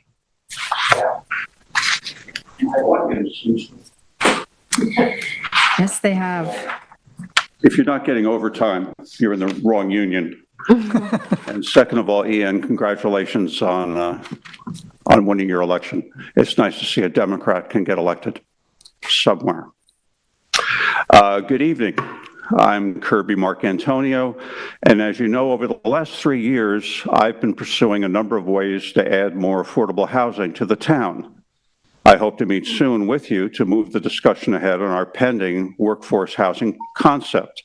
But tonight I want to talk about my idea for the 97 acres currently under consideration for a renewal of the Maidstone Gun Club lease. And given the length of tonight's meeting so far, I will be brief. 97 acres is by far one of the largest pieces of property left in the town. And whether a gun club remains there or what kind of a gun club goes there, 97 acres is far too large a piece to be left out of the housing mix. I don't have to remind you, just 2 months ago, over 450 families applied for the 50 units at Gardner Green on 3 Mile Harbor Road. Meanwhile, 170 families wait on a housing list last updated in 2017 for the 16 lots at Cantwell Court. And I know from my own work that local businesses need hundreds of units to house their staff. Given that, I have scoured the town for appropriate spots for housing of any kind. And needless to say, those 97 acres are a tantalizing possibility. That said, I believe a smaller project than the ones we look for in a high-density workforce project is best suited there. Specifically, acknowledging the surrounding areas predominantly 5-acre zoning, I propose a clustered subdivision of 20 homes to be set on 20 acres of the overall property at the upper northeast corner of the land. The houses would be 1,500 square feet with 3 bedrooms and 2 baths set on full basements with decks and landscaping. We estimate the selling prices to be between $600,000 and $700,000, including all development fees and improvements. The houses will be subject to price controls of CPI +3 to ensure that they will always stay well below the comparable price of market homes in this area. Buyers should be selected from the ranks of teachers, police, healthcare, and other essential workers. They must be first-time homeowners. They must live in and not rent the homes. When they resell, they must resell to other essential workers. We are prepared to work with the town in any way that suits their long-term use of this land. We believe that this is the highest and best use of a portion of this valuable research. Having left detailed plans for all of you this past Monday, I look forward to discussing it in more detail with the town before a new lease is signed for that property. Thank you for your time and attention. Thank you, Kirby. Okay, so we are now going to move on to resolutions. Tom? if you could Yes, get I'll kick started. off with 2024-1329. This is a warrant approval. There are two here. The first in the amount of $2,591,237.80, and the second in the amount of $123,847.46. Second. Sorry, all in favor? Aye. Next is 2024-1330. This is to, I should have moved to discussion before or after okay. Establish a TIC advisory committee. Whereas the Constitution of the State of New York, under Article 1, Section 19, Environmental Rights, it states each person should have a right to clean air and water and a healthful environment. And whereas the second goal of the Town of East Hampton Comprehensive Plan is to take forceful measures to protect and restore the environment, and whereas the Town of East Hampton is charged with protecting the health and safety and the welfare of its residents, and whereas tick-borne illnesses, including Lyme, babesiosis, anaplasmosis, ehrlichiosis, Rocky Mountain spotted fever, hard tick relapsing fever, and Powassan encephalitis are serious health concerns comparable to many other serious public health threats, and whereas newly discovered tick-borne diseases such as the alpha-gal meat allergy continue to impact the lives of East Hampton residents, and whereas Lyme disease is the most widespread vector-borne disease in the United States, with the CDC estimating that around 450,000 Americans are diagnosed with Lyme each year. And whereas the incidence of tick-borne diseases in Suffolk County is far higher than other jurisdictions of New York State, and instances of tick-borne diseases are far higher in eastern Suffolk, particularly on the South Fork.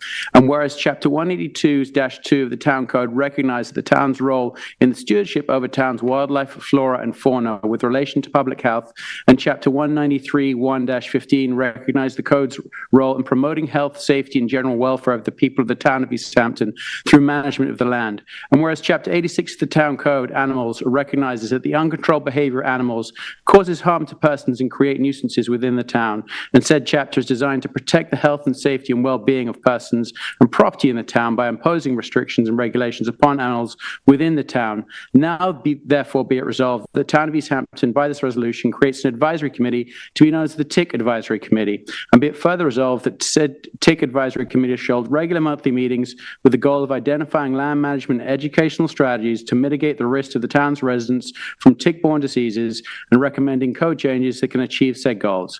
Be it therefore resolved that the committee shall consist of Dr. George Dempsey, Dr. Erin McGinty, Nancy Atlas, Abe Stillman, Dr.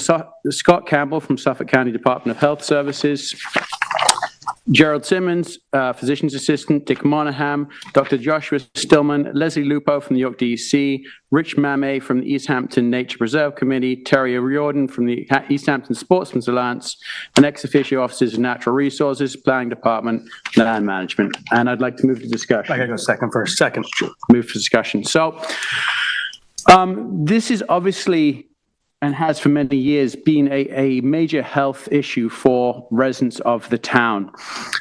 I want to make it clear that with this resolution, we are looking to fulfill the town's role in protecting the health and safety of its residents. We go into this committee with no preconceived ideas of what the outcome may be. Rather, it is to explore possible means of addressing this issue, both from a land management and an educational strategy. I want to make it very clear that if the outcome of the findings of this committee is that the status quo of how we're managing the situation are adequate, so be it. But I think we have to have that body of knowledge there to inform both us and future town boards as to what options are to address this issue, not only in its current phase, but also in potential future phases. So, thank you. All in favor? Aye. Aye. Resolution 2024-1331, this is to issue a check to authorize the payment of Frank Vespa. Be it resolved that the payment to Frank Vespa for services performed retroactive to and including September 26, 2024, be payable from budget count A1010.54996. Second. All in favor? Aye. 2024-1332 is to amend Resolution 2024-1321 to replace budget account for the Montauk Community Nutrition Program with the Senior Food Citizen Program in the amount of $10,000. Second. All in favor? Aye. 2024-1333, this is a notice to bidders for EH 24-043 for food and miscellaneous food items for November 24. Be it resolved, specifications available from the purchasing department by emailing purchasing@ehamptonny.gov or by calling 631-324-4183 beginning on Thursday, November 7th, 2024. Each proposal must be submitted in a sealed envelope clearly marked food service and miscellaneous food items, November 2024, EH 24-043, and must be received by the purchasing agent by 3 p.m. on the date noted. Resolved that the town reserves the right to reject any and all bids. Second. All in favor? Aye.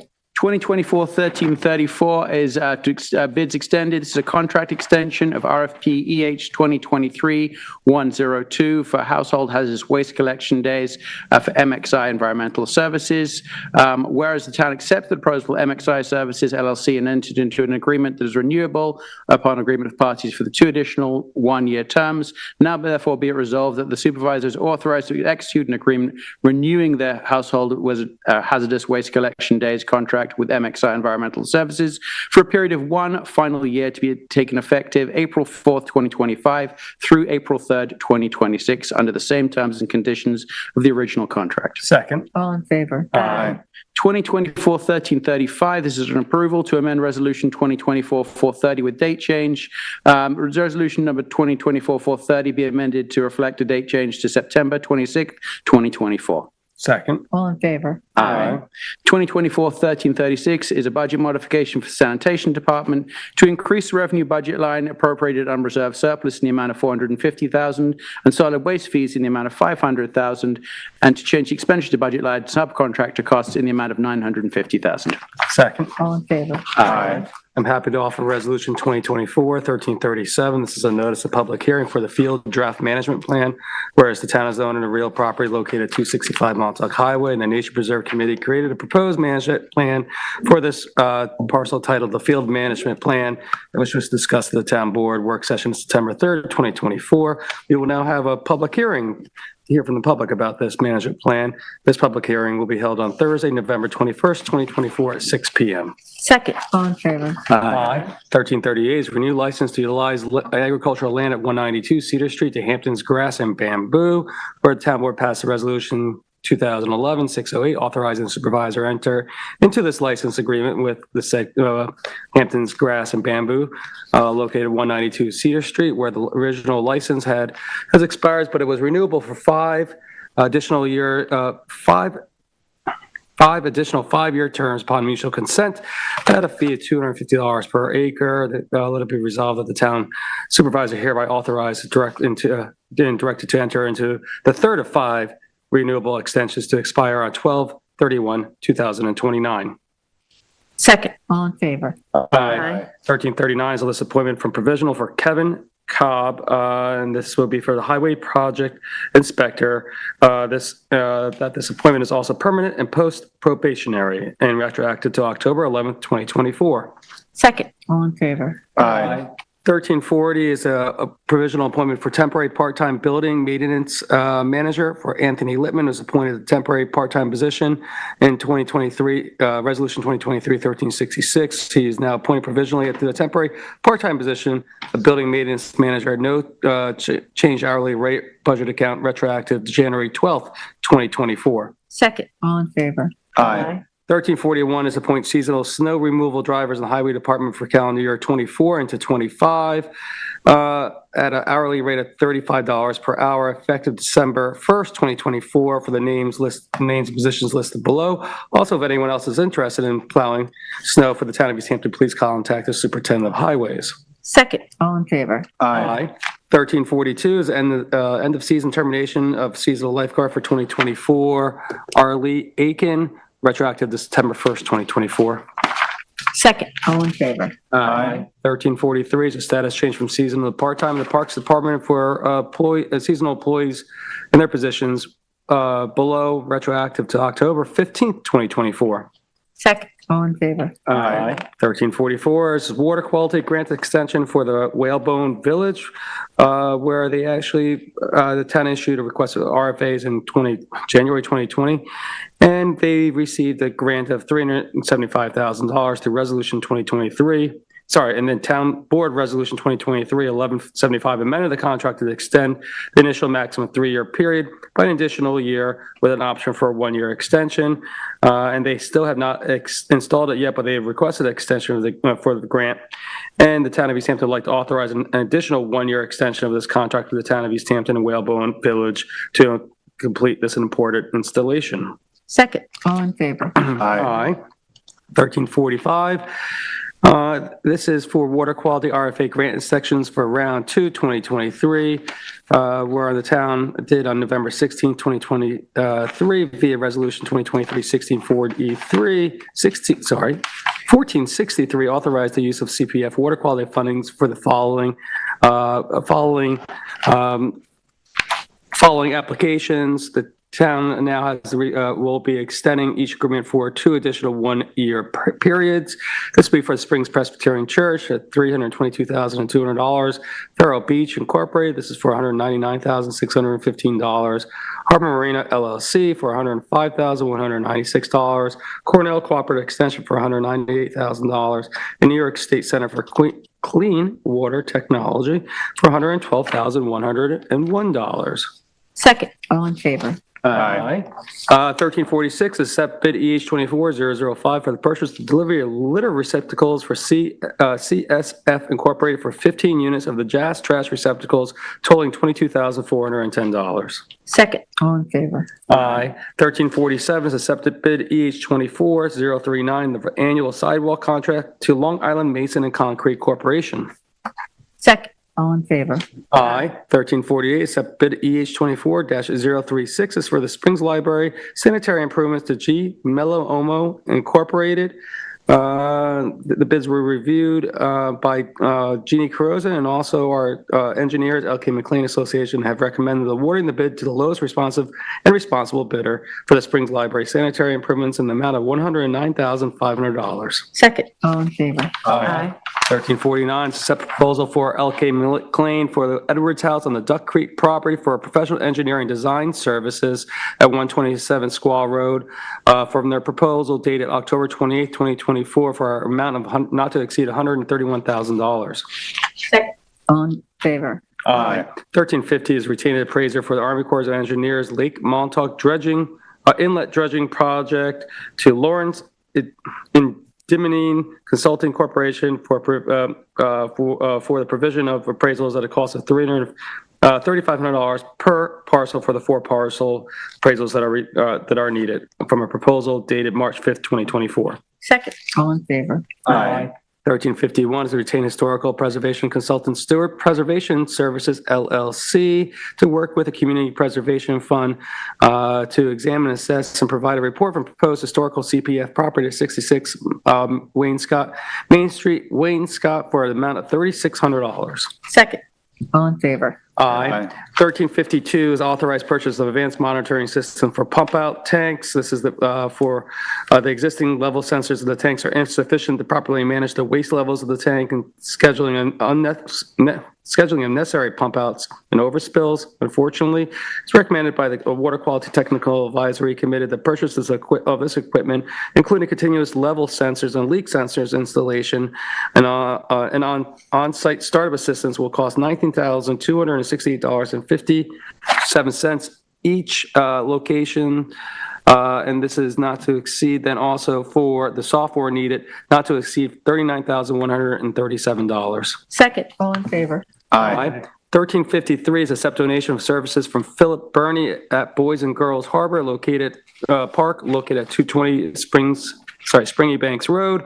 This is for revegetation of the of an area of the passive use park. Revegetation plan has been reviewed by the Departments of Land Acquisition and Natural Resources. The generous donation of services is valued at $10,860. Second. All in favor? Aye. 1354 is a budget modification for the Highway Department where we're bringing from budget line training $14,000 and emergency supplies $5,000 to drainage maintenance in the amount of $19,000. Second. All in favor? Aye. I have Resolution 1355, and this is a notice of public hearing on the grant of a scenic and conservation easement. And this is a notice that the town board will hold a public hearing on November 21st at 6 p.m. concerning the following grant of a scenic and conservation easement. The grantor is Gabriella Eichler and Douglas Newton. The date of the easement is October 8th, 2024. It's at 73 Mako Lane, Amagansett, Suffolk County Tax Map number 300-75-6-31.4, and the reviewing agency is the Zoning Board of Appeals. Second. All in favor? Aye. 1356 is a budget modification for Justice Court for year-end stenography services, and this is moving $10,000 from full-time salaries to outside stenography. Second. All in favor? Aye. 1357 is to accept a grant of scenic easement and conservation easement, and the town board held a public hearing on October 17th. The town hereby accepts the easement listed below. It's from Frank Mesh and Jacqueline Leibovich. It's dated August 5th, 2024. It's at 303 Two Holes of Water, East Hampton. Tax map number 300-157-01-03.5. Reviewing agency is the Zoning Board of Appeals. Second. All in favor? Aye. Resolution 1358, again, is to accept a grant of a scenic and conservation easement from Amman. The public hearing was held by the town board on October 17th. The town hereby accepts the easement listed below. It's Pernilla Amman. The date of the easement, September 20th, 2024. It's located at Sammy's Beach Road, East Hampton. Tax map number 300-56-02-39. Reviewing agency, Zoning Board of Appeals. Second. All in favor? Aye. Again, Resolution 1359 is to accept a grant of scenic and conservation easement from Daniel and Pernilla Amman. The public hearing was held on October 7th, 2024. The town hereby accepts the scenic easement listed below of Danielle and Pernilla Amman, dated September 20th, 2024, Sammy's Beach Road, East Hampton, 300-56-02-38. The reviewing agency, Zoning Board of Appeals. Second. All in favor? Aye. Again, 1360 is the Amman to accept a grant of scenic easement and conservation easement. The town board held a public hearing on October 17th. The town hereby accepts the scenic easement listed below. Danielle and Pernilla Amman. September 20th, 2024 is the date of the easement. Sammy's Beach Road, East Hampton. Tax map number 300-56-01-11, 12, and 14.2. Reviewing agency, Zoning Board of Appeals. Second. All in favor? Aye. 1361 is an Amman grant of scenic and conservation easement. Again, the hearing was held on October 17th, 2024. Resolved, the town hereby accepts the scenic easement of Danielle and Pernell Aman, dated September 20th, 2024, at Simmons Beach Road, East Hampton, tax map number 300-56-02-40, the reviewing agency of the Zoning Board of Appeals. Second. All in favor? Aye. Resolution 1362 is to authorize use of capital funding for engineering services for HVAC improvements at the Springs Youth Association. And this is where the town has adopted a goal to meet the equivalent of 100% economy-wide energy consumption, heating, electricity, and transportation with renewable energy. Nelson and Pope Engineering has provided a proposal dated January 24th in the amount of $17,000 for the design phase, $4,000 for the bid phase, $12,000 for the construction phase, totaling $33,000 for engineering services improvements at the Springs Youth Association building. Resolved, the town supervisor is here, whereas the town wishes to use capital funding for the engineering services. Resolved that the town supervisor is hereby authorized to approve the use of the appropriate budget amount in the amount of $16,000, $482.83, and the other appropriate budget amount in the amount of $16,517.17. Second. All in favor? Aye. Resolution 1363 is an amendment to Resolution 2024-101, and it's pursuant to Resolution 2024-101 for Dotson and Flinker for said services were not to exceed $26,000, whereas it had been determined that an increase in the cap is needed to pay for services relating to the Wainscott-Hamlet study. Be it resolved that Resolution 2024-101 is amended for the cap to be increased from $26,000 to $30,000. Second. All in favor? Aye. 2024-1364 is to accept a road widening easement, and this is that the town board approves and accepts these easements and directs the town clerk to return the easements to the grantor for recording.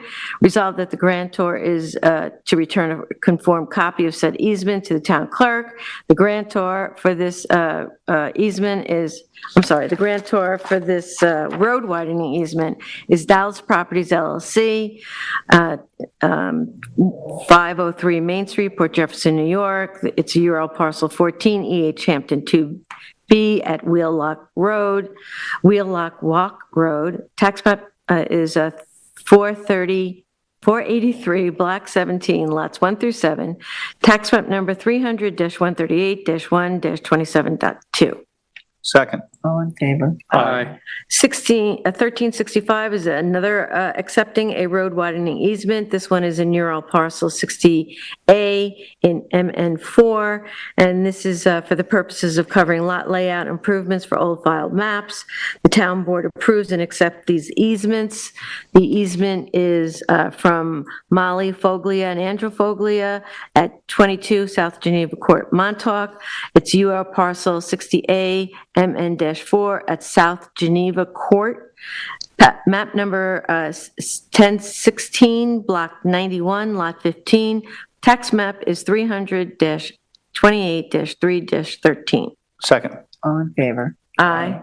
Resolution 1366 is a notice of public hearing to accept scenic easement, urban renewal, and the town board held a hearing on July 18, 2024, on the proposed grant of a scenic and conservation easement to the town. Resolved that the town hereby accepts the easement listed below. The grantor is Unifem LLC. It's a scenic and conservation easement dated June 7, 2024 at 221 3 Mile Harbor Road, East Hampton. Tax map number is 300-144-3-010-001. The reviewing agency is the town board. Second. All in favor? Aye. Resolution 1367 is a funding source change for the Wainscott Commercial Center draft EIS review, whereas it has been determined that there are certain invoices which cannot be paid via the escrow account implemented pursuant to Resolution 2020-849 to fund the review of the Wainscott Commercial Center draft environmental impact study. Resolved that the town funding in the total of $183,000 will be allocated to pay invoices outstanding for the work efforts anticipated through the remainder of the year, as listed below. Second. All in favor? Aye. 1368 is approval of various special events for November. The following special event permits are hereby approved with conditions agreed upon by the reviewing committee.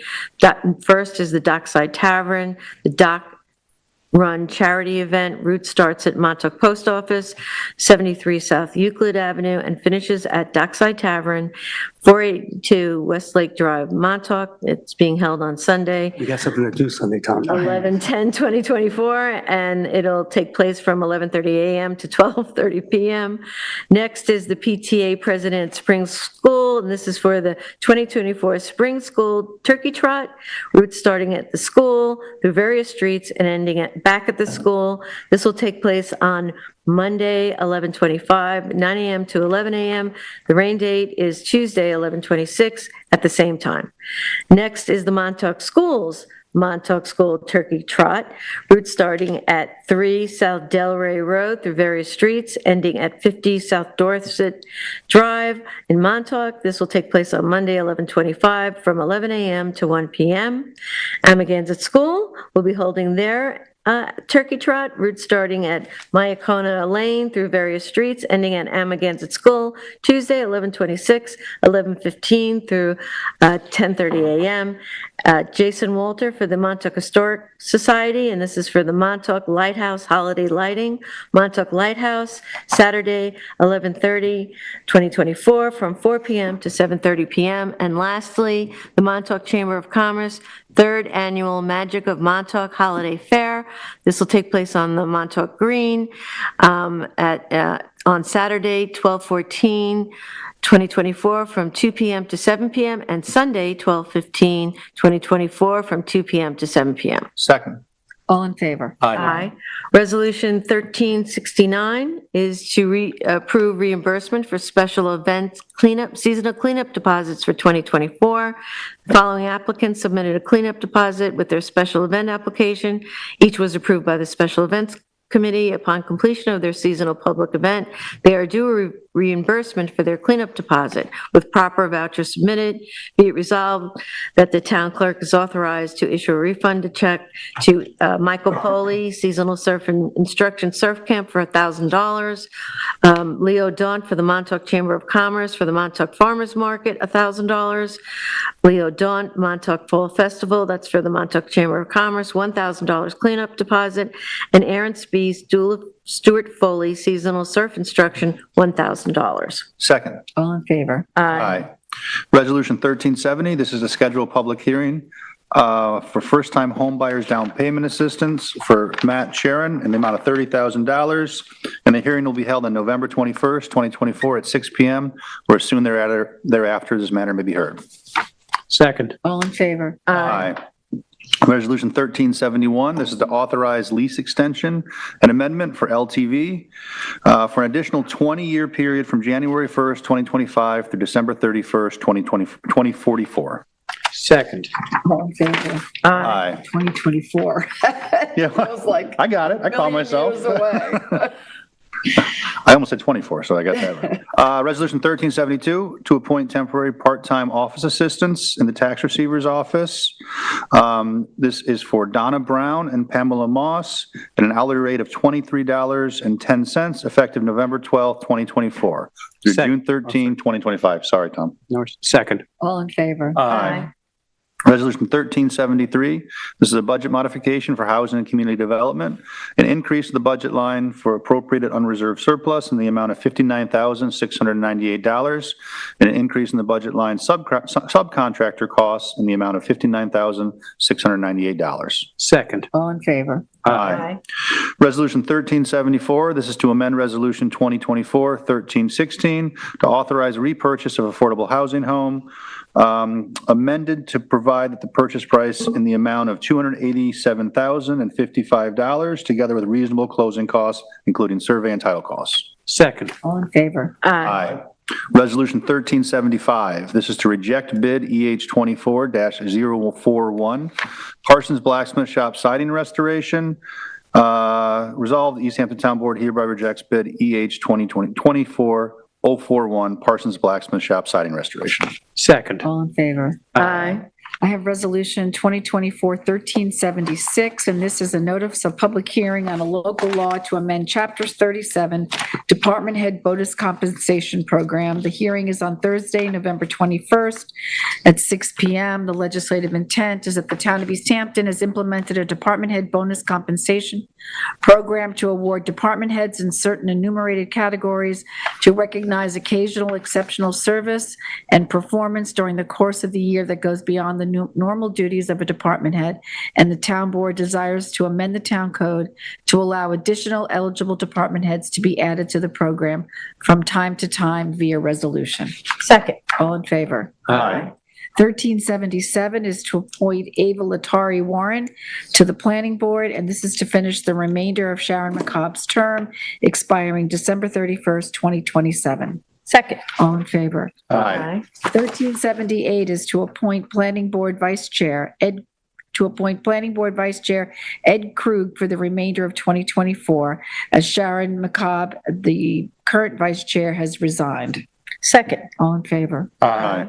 1379 is for taser training, and this is for Sergeant Kenneth Alversa, Sergeant Bradley Rossi, Sergeant Ryan Fink, Police Officer Patrick Royal, Police Officer Dennis Shea, and Harbor Master Derek Paulson to attend taser instructor training on December 17th at the financial impact $3,500. Second. All in favor? Aye.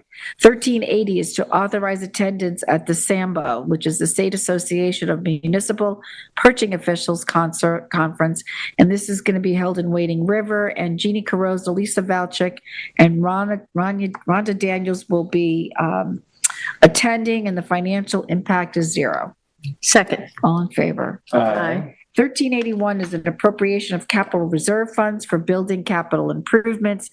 The town board wishes to appropriate funding from the capital reserve fund, subject to permissive referendum, and this is for costs related to capital improvements where supplemental funds are necessary for the replacement of guardrails at Gann Road. So we're moving $24,000 from the townwide capital reserve fund in the A fund. We're increasing the revenue in the HA fund, $24,000, and increasing the expenditure budget line in the same amount. Second. All in favor? Aye. 1382 is Sir Tillman, Ballin, Adler, and Hyman, LLP, Deepwater Wind South Fork LLC project. Sir Tillman has recently submitted bills from 2021 through 2023 totaling $144,101.50, of which the town is entitled to be reimbursed from South Fork Wind in the amount of $61,121. Second. All in favor? Aye. 2024-1383 is reimbursement for fingerprints. East Hampton Town Police Department employees are required to be fingerprinted as a mandatory requirement. And this is for Nicholas Sa Pacheco and Jordan Diaz to each be reimbursed $89.25. Second. All in favor? Aye. 1384 is to authorize payment to Axon in the amount of $1,493.26. Second. All in favor? Aye. 1385 is a uniform reimbursement to Luke McNamara for uniforms for the East Hampton Police Detective Unit in an amount not to exceed $1,504.46. Second. All in favor? Aye. 1386 is to pay a NYMER deductible for Savarese. Whereas Luis Savarese has filed a civil action against the town, the parties have discussed a settlement of the pending civil action and have come to an agreement. And so now the town agrees to pay NYMER in the amount of $6,213.55. Second. All in favor? Aye. 1387 is to approve use of American Rescue Plan 2021 funding, and this is for the Star Island Dock Rehabilitation Project.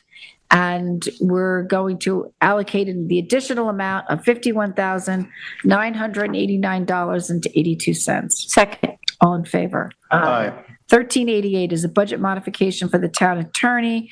We're moving $44,220 from contingency to insurance. Second. All in favor? Aye.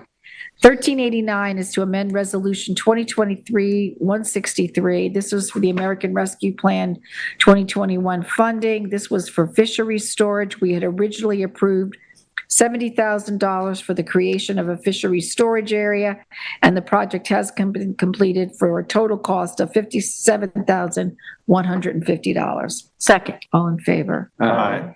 1390 is a notice of bidders, and this is for the printing of miscellaneous forms. The bid is available November 14th and due back December 5th. Second. All in favor? Aye. 1391, my pages are sticking together, is to accept bid EH 24-042, printing of town clerk permits, Ridgewood Press, TSG Direct LLC. Second. All in favor? Aye. 1392 is to accept proposal EH 2024-110. This is for professional auditing and accounting services for the town, and this goes to Naraki Smith LLP in the amount of $105,000. Second. All in favor? Aye. 1393 is to authorize the use of the town credit card and approve a town board expense. The town will be hosting a meeting on December 11th for the East End Supervisors and Mayors Association, and to secure a meeting location requires the payment of a deposit. It's only feasible to use the town credit card, and we authorize the use of the town credit card for a deposit of $1,000 with a total event cost not to exceed $5,000. Second. All in favor? Aye. 1394 is to authorize CPF acquisition and amend the 2024 Management and Stewardship Plan for 66 Wainscott Main Street, Wainscott. The purported owner is 66 Wainscott Main LLC, Suffolk County Tax Map 300-200-2-29. We held this public hearing on October 17th to consider the acquisition of approximately 30 acres of primarily vacant land with several historic structures located on 66 Wainscott Main Street, Wainscott, for the proposed purchase price of $56 million. The purpose of said acquisition is the preservation of open space, agricultural lands, historic places and property, and the protection and improvement of water quality. Second. All in favor? Aye. 2024-1395 is to adopt local law overriding the tax levy limit. Second. All in favor? Aye. Resolution 2024-1396 is a budget modification for the Finance Department for health insurance costs for the month of November. So we're increasing the revenue budget line for a total of $76,280 and increasing the expenditure line in the same amount. Second. All in favor? Aye. 1397 is a budget modification for the town attorney's office, and this is for legal costs related to a review of the South Fork Wind Farm, where a portion of the costs will be reimbursed by South Fork Wind LLC, and we're increasing the revenue budget line by $145,292 and increasing the expenditure line for outside professional in the same amount. Second. All in favor? Aye. 1398 is to retain David Grill Esquire and the law firm of Rifkin Radler LLP as outside counsel for construction-related matters in an amount not to exceed the sum of $50,000. Second. All in favor? Aye. So that's our resolutions for tonight. I do want to remind folks, because we haven't had a meeting in a couple of weeks, that Tuesday's meeting, Tuesday, November 12th, our work session, is at the Montauk Library. You may want to put a sign on the door, because some folks, we didn't meet this week because of Election Day, so our schedules could appear off to folks. Don't mind, Madam Supervisor. I have two salutes. My first one is my fellow Councilman Tom Flight for quickly changing his hat to his EMT hat. We had a potential medical aid case here just at Town Hall, and it was great to see you so quickly just change over and use all your volunteering skills that you've learned for EMT to hopefully help one of our residents and too. So it's a pleasure to have you here. That's a very scary moment at times, but it's also nice to know that we have a very capable person to go do that. And it was great to see that of you, Tom. Thank you. So quick and easy. Here, here. Yes, absolutely. My second one is I want to salute our fellow council member, Ian Calder-Piment, to his elected position as council member-elect for the town board of East Hampton. Congratulations to you. Thank you, Dave. Here, here. I just want to add one, because we're not going to have a meeting before the Veterans Day. So I just want to acknowledge and thank all past and present service members for the service they've provided this country. It's a unique and incredible thing you guys do, and we owe a lot to you. So thank you very much. Great. Here, beautiful. Do I have a motion to close? Motion closed. Second.